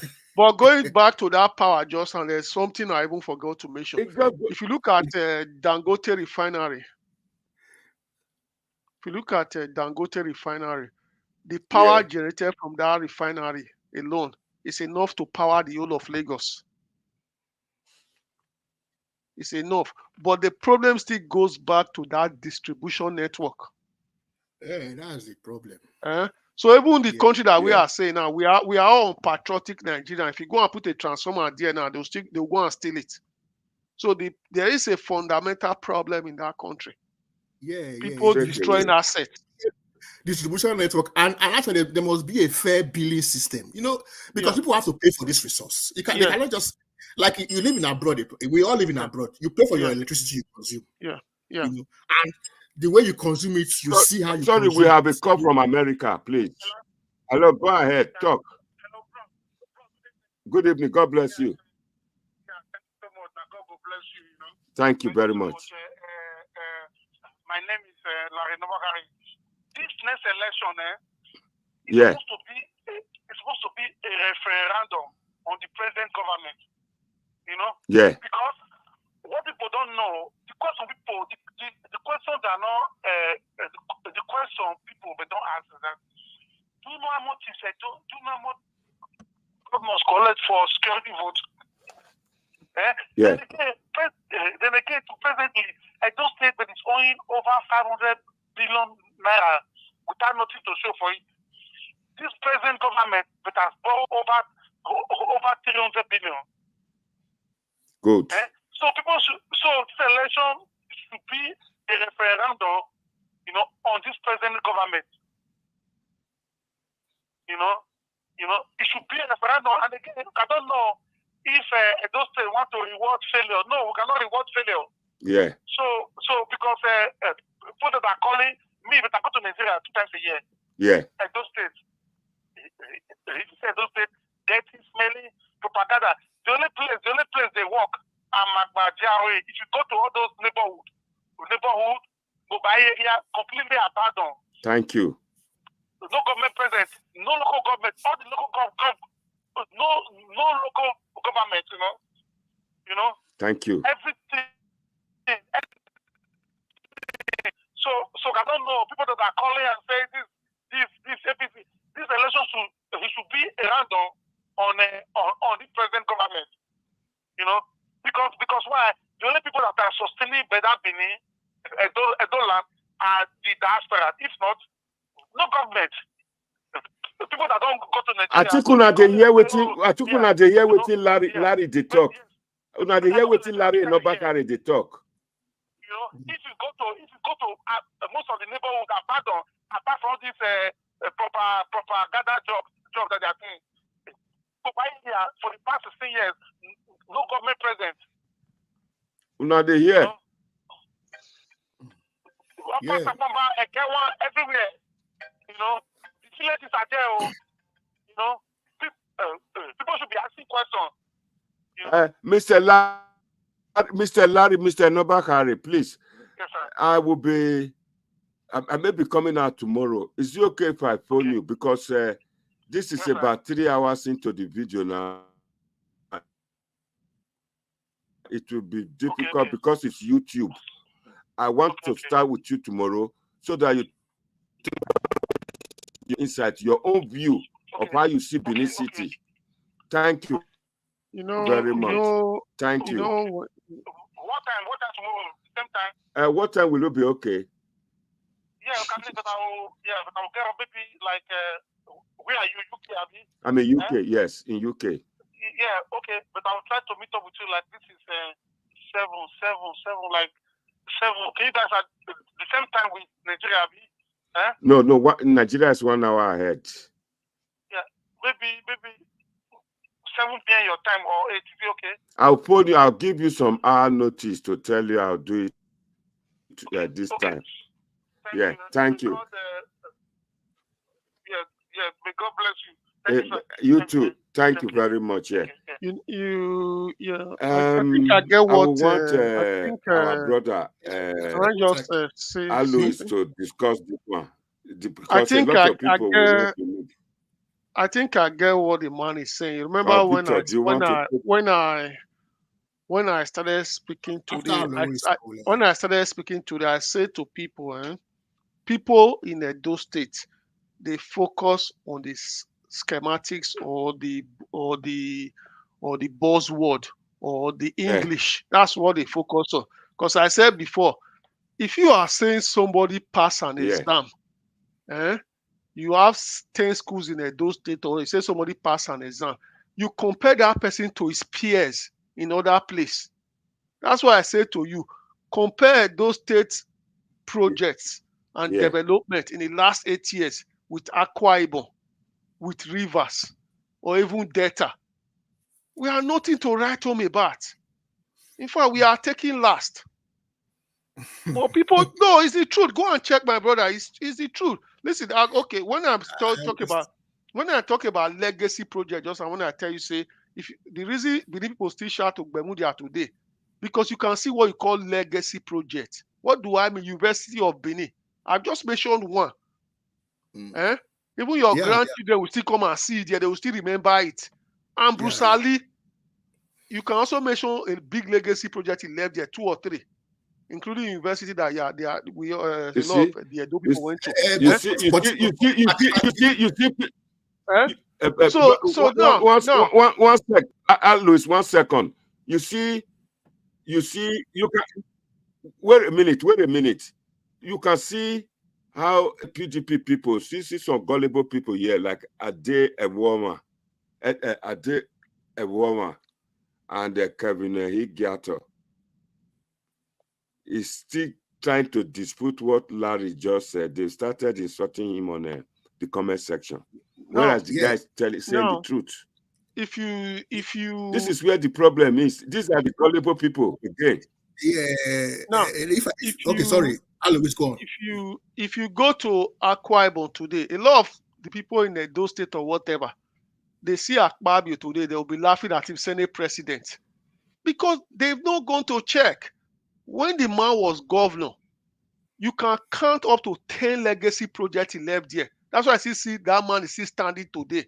More than 50, more than 50 legacy projects. Yes, even if he decamp from PDP, if you go to Okpebholo today, that stadium he left there is probably the best stadium standing in Nigeria today. They're not to talk about the hospital is built. It's incomparable. That is why that man is still standing today.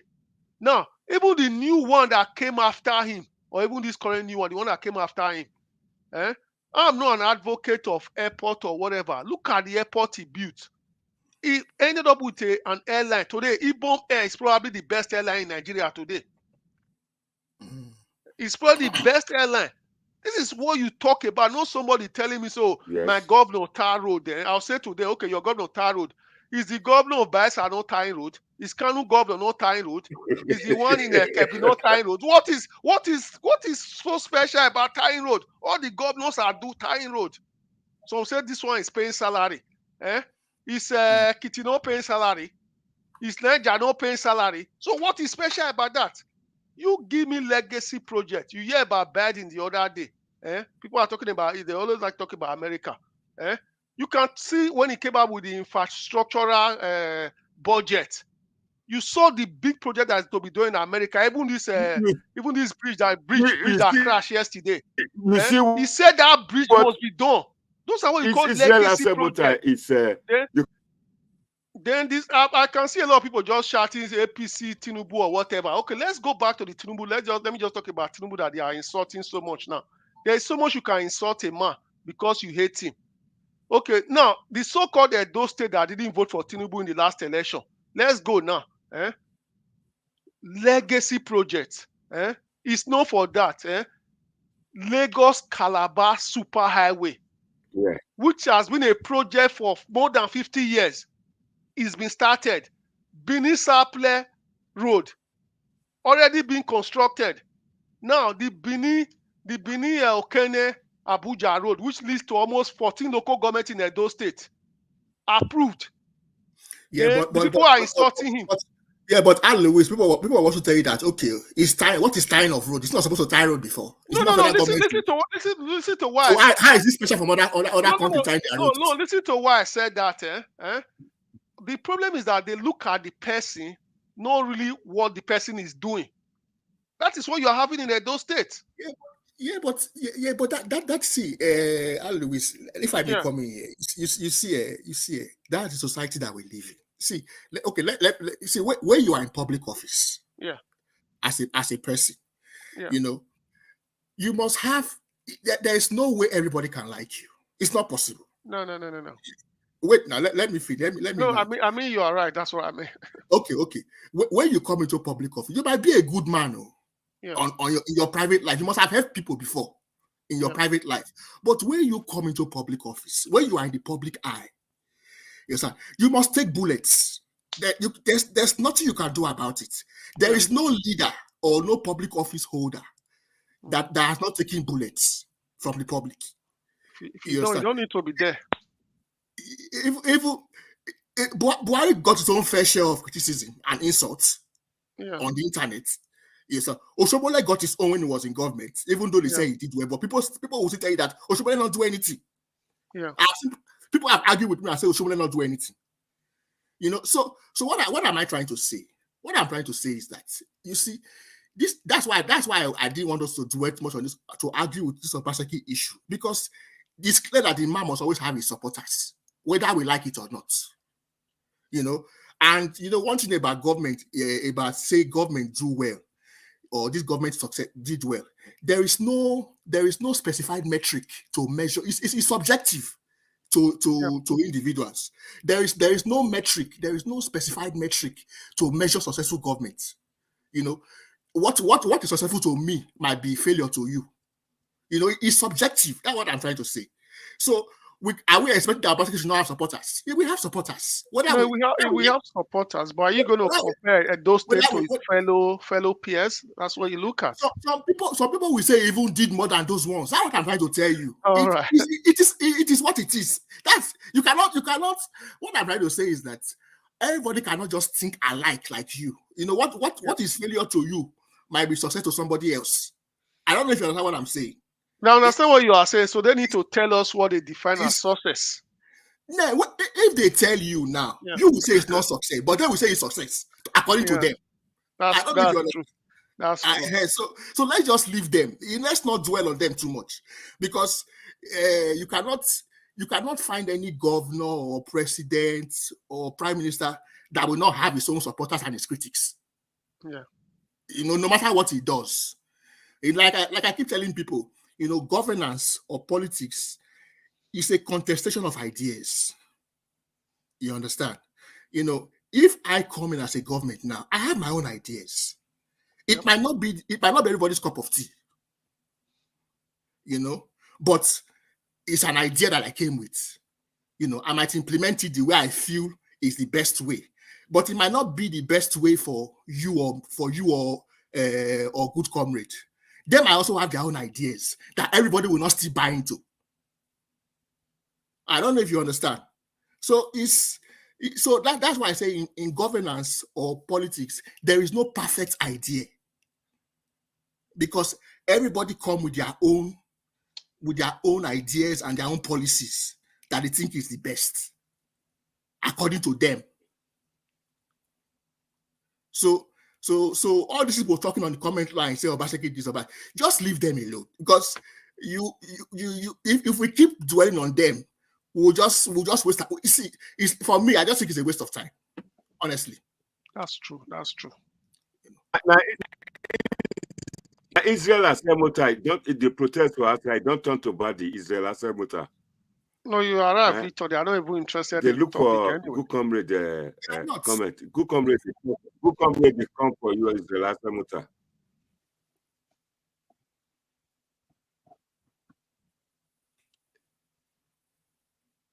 Yeah, okay, man. Hello? Hello? Yes, we can hear you. We want your closing we want your closing submission, remarks. Please. Good comrade. Okay. I would like your voice. Today you just may God Almighty bless us all. Agatise, yes. Your voice looks like Miss Agatise to do that. So that's my mentor. Number 2. Now, may God bless us all. We all want the best for Edo States.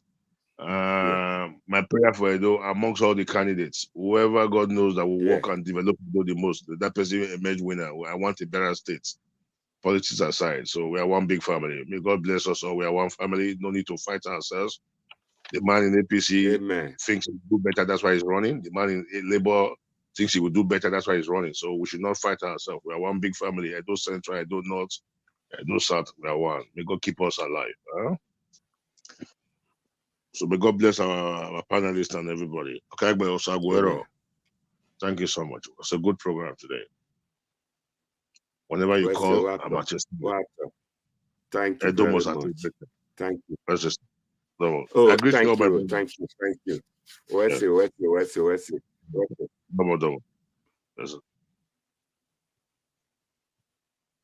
Thank you very much.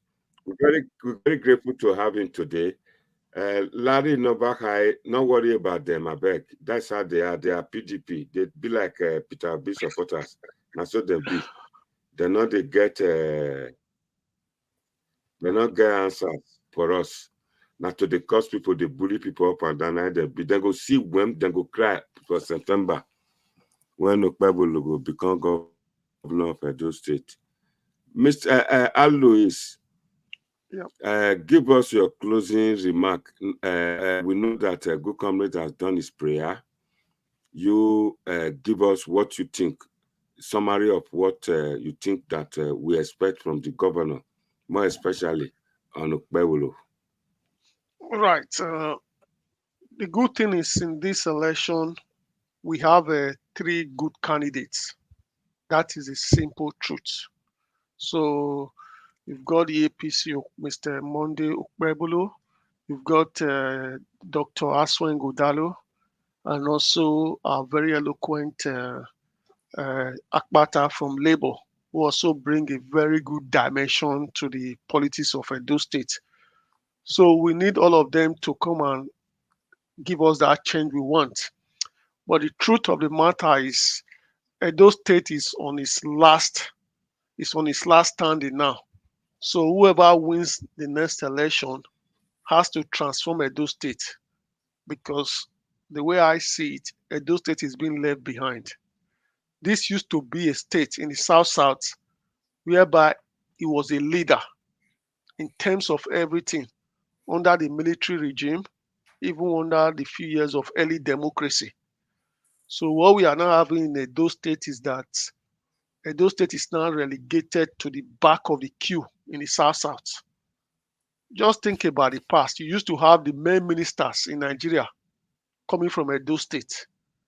You used to have most of the projects in South to Edo State. But now what we now have is an Edo State that doesn't really belong to the Committee of Progressive or Development States. So whoever becomes the governor has to come up with very, what I call very calculative, very inventive, and very people-oriented projects, because this is the credo of Black civilization, and at the moment we are not living up to that thing. So whether it's an APC government, a PDP government, or a Labour government, Edo State has to rise from the slumber and take us to the next level, because we can't still say within Benin City, we all live in abroad. Benin City is still that tiny, is the fourth largest local government or city in Nigeria, but most of the development in Benin cities, or probably they keep talking about road, it's not even up to 50. It's still like a village. It's not even up to 50 road or 30 road that is properly tarred. So this whole idea of Mr. A try, Mr. B try is still nothing. So we have to take it upon ourselves and stop praising whoever is there, and let them know that what they are doing is little to nothing. We need to see monumental change. We need to see empirical change. We need to see change that mirror the few states that is progressing in Nigeria. That's where I leave it. Thank you. Before you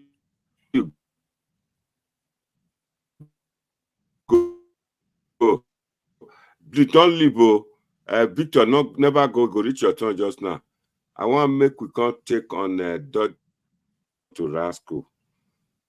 You go verse come out just now. And DDA today now, it don't start. But it can't say we talk good things. We are able, I think it's not changing now to APC. So, Dodgy DD8, Wato, God bless you. Tomorrow we'll deal with Larry Nobahari live. He go give us true picture of Edo. Now there we go like to see you na Nyash.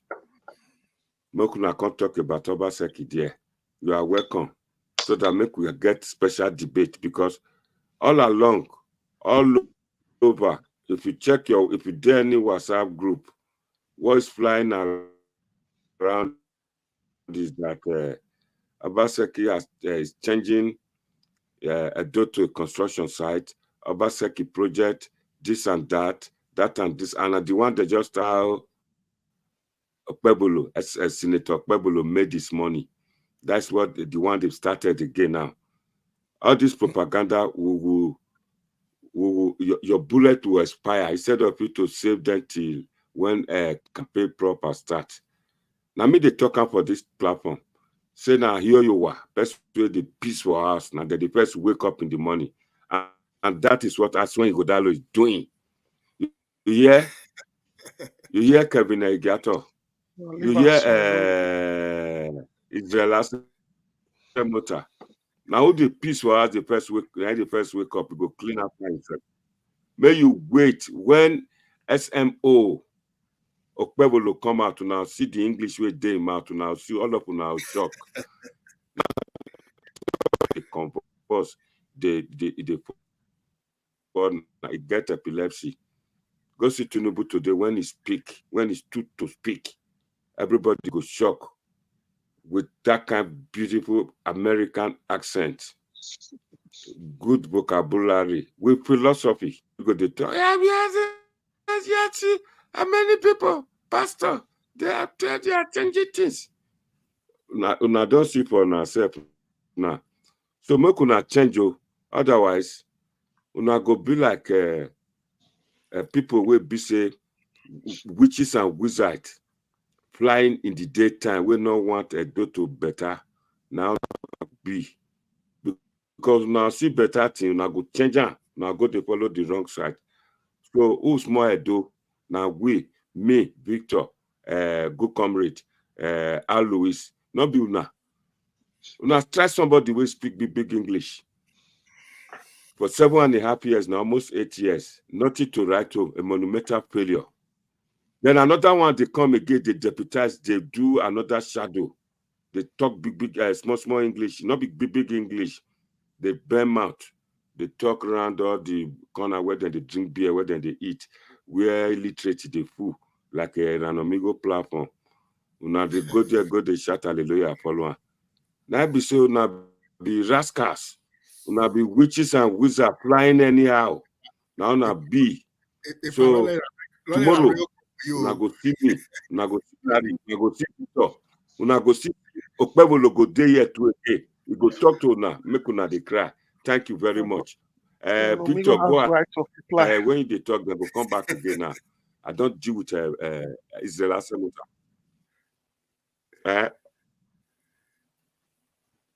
Go ahead. Friday me did there since if something I go talk good, you go comment some people, you go to call me bad person, you go to call the panelists, then they talk well. Tomorrow, may you come meet me. I go deal with all of una. Una know my mouth, you not good na gutter. I'll take and deal with una. When I go call it and amigo people come. I beg if you stumble, subscribe to this so that anytime we will come out, una go hear news, good news. Mona follow good road. You get one with that they call Nigeria something. That one you don't fair talk, say no one talk to me. Dodgy DDH, be like say don't come out.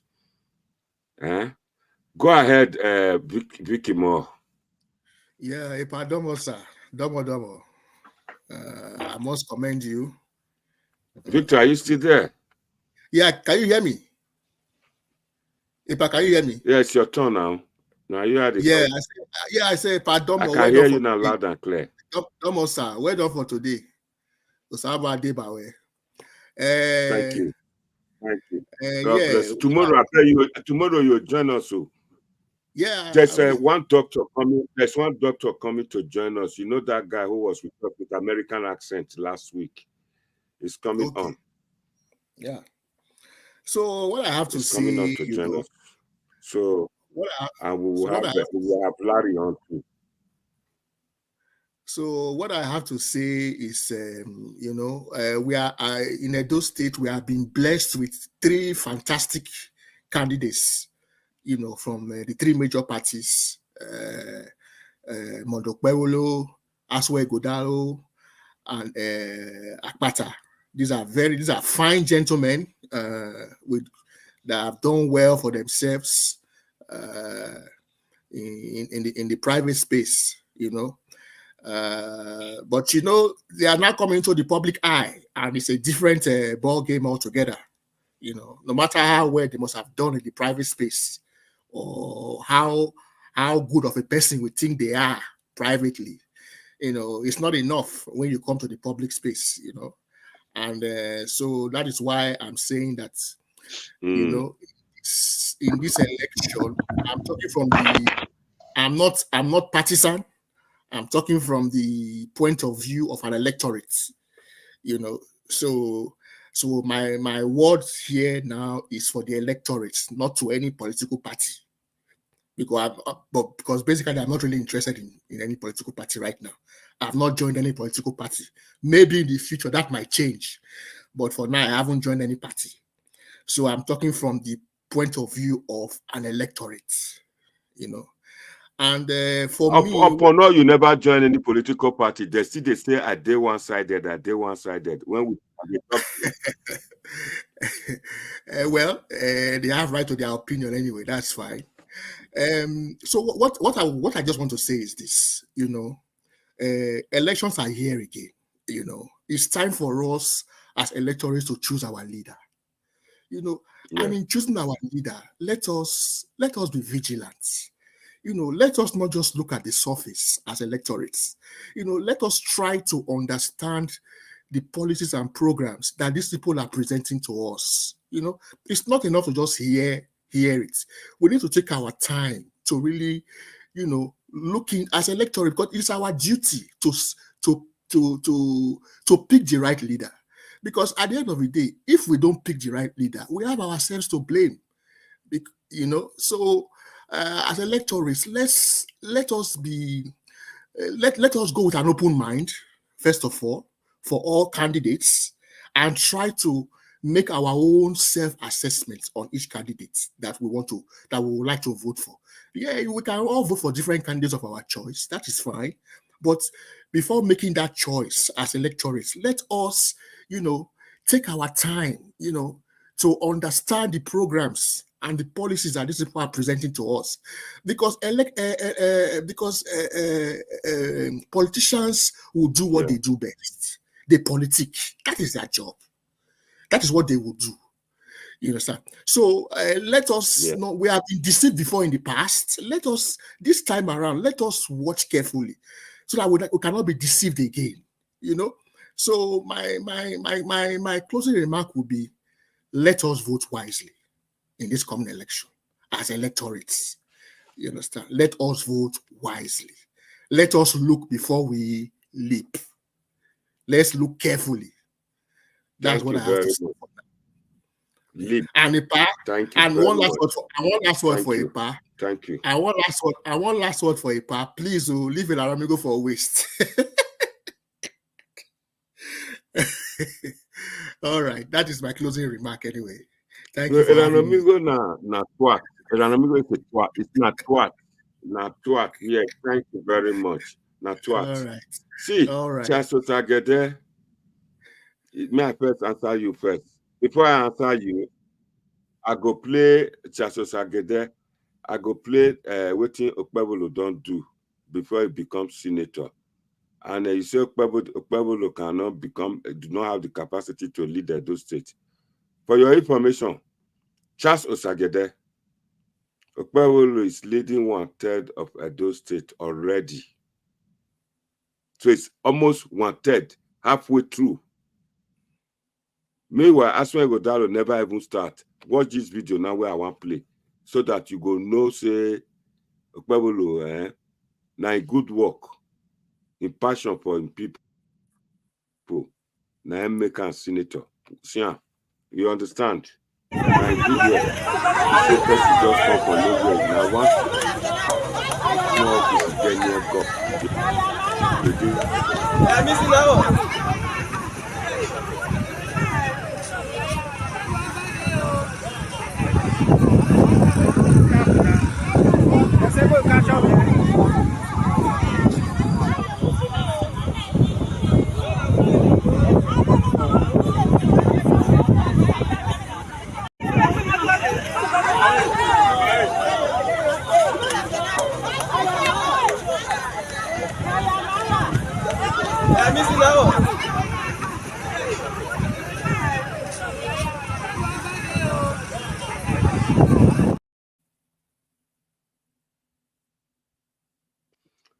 This now Lazarus bus with the color coach, a long bus, where Okpebholo provide for him people.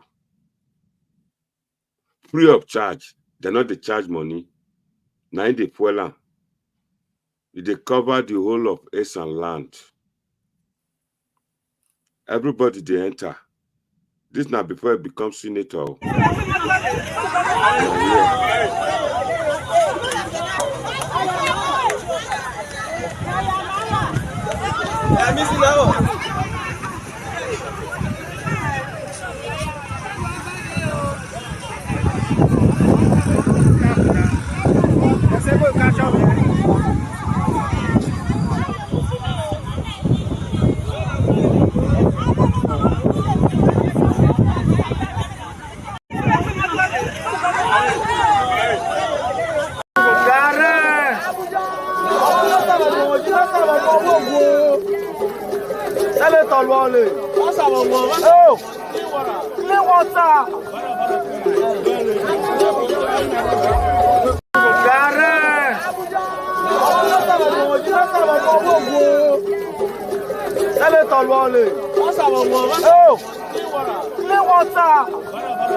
I see you the press.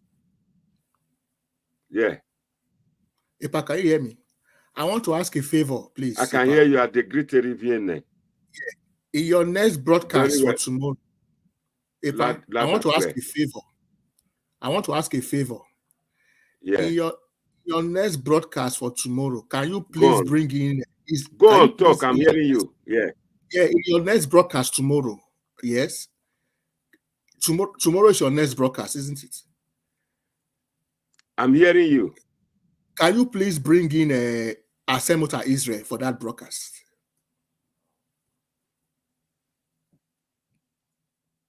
You know, I would like him to also come and share. You go come spoil the program. I would like him to come and also share his own perspective on things. He seems to have very strong beliefs. It's so, see what you don't understand about Asemota. Asemota is not happy. It's not any of the political parties. You understand? It's so that he wants a system. A system which is, it will say institution.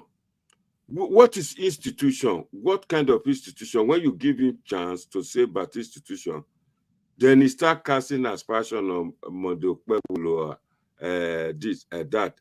The last video, feedback when I received from top Edo elite, APC elite, because this is my program, they go to Edo State APC platform. And at there you get all of them go reach Oshomole. They said to me, you've done a beautiful program. Why did you allow Israel Asemota? So who is he supporting? Who is he supporting? He's not supporting anybody. During the last presidential election, he started saying Sowore. Later, he started saying Labour, Peter Obi. Then later now, he fell out with Peter Obi. His son is just to play rascals, that they are not good, that we must go to basic. Nigeria is just 120 years old or 130 years old. We got the British came to Nigeria 1897. If you minus that one for 2024, about 135 years. If I show you some picture where these British people met Nigerians, these present-day Nigerians, they were still naked. 40, 50 years old, were still naked. You are right. Our democracy is and still up to now, they can't talk to the best people. Yeah. To the extent now we now speak good English, we now produce the best athletes, we now produce the best engineers, we now produce everything. It's not saying that. Don't you think that all what we need, like you said, is that we are evolving. Yeah, but don't you think that if I don't think it also not be interesting? The progress we have made. Okay, I see your point. For a lot of countries. But don't you think it would be we nice are just also 140 years comparing us to countries, developed countries who have evolved, who have been surviving, who have seen develop Africa, brainwashed us. Yeah. No, democratically, we're not there yet. You know, we're not there yet. We're not there yet. We are not there yet. I agree. But Epa, you must agree with me. But Epa, you must agree with me that our democracy is moving at a slow pace. We need to move it fast. We need to evolve it faster. You know, it's moving at a slow pace. Because of the interference. Just imagine. Before the white man came, before the white man came, up to the present time, we still have the Ojon Weres. We still have the Okaigbe. They look after the villages. And democracy is in those villages, the Ojon Were. They don't speak big English. Then some of them, a lot of them never went to school. But they keep the people, their community, nice, keep the culture, keep the life going on. It is the metropolitan cities, the urban city, where different people comes. And that's okay, but let me ask you one question. Do you agree on anything at all? Our problems are. Do you guys agree on anything at all? And we will get there. What? No, I want to ask one question. Do you agree with Israel on anything at all, or you disagree with everything? Or you completely disagree with Israel on everything? There will be some places where you agree with him. Agreed on what?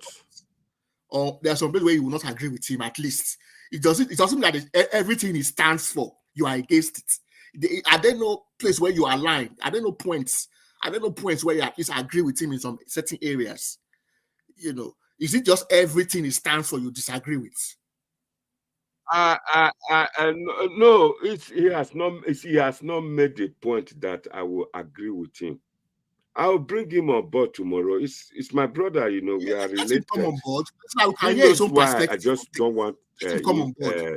I like to hear different perspectives on that. That is how we grow as a people. No, it's my brother. He can come in anytime. It's just that today I won't bring him. I won't bring him when Okpebholo is here, because he will cause problem. You don't know. I know Israel. 2020. Obaseki was on interactive section with those in diaspora. Israel caused a lot of discord or embarrassment to him. Obaseki was upset. He told him, "Didn't you haven't you heard me? It's a catalyst. It's a rascal. So trust people. I know how to deal with it. Tomorrow it will come up." So you are saying Israel is a time bomb? You are saying Israel is a time bomb? It will come on. Okay, sir. No problem. Come on. So if possible tomorrow, so I can be available. Himself. I'll give you notice time I'm going to come out. It should be in the evening. All right.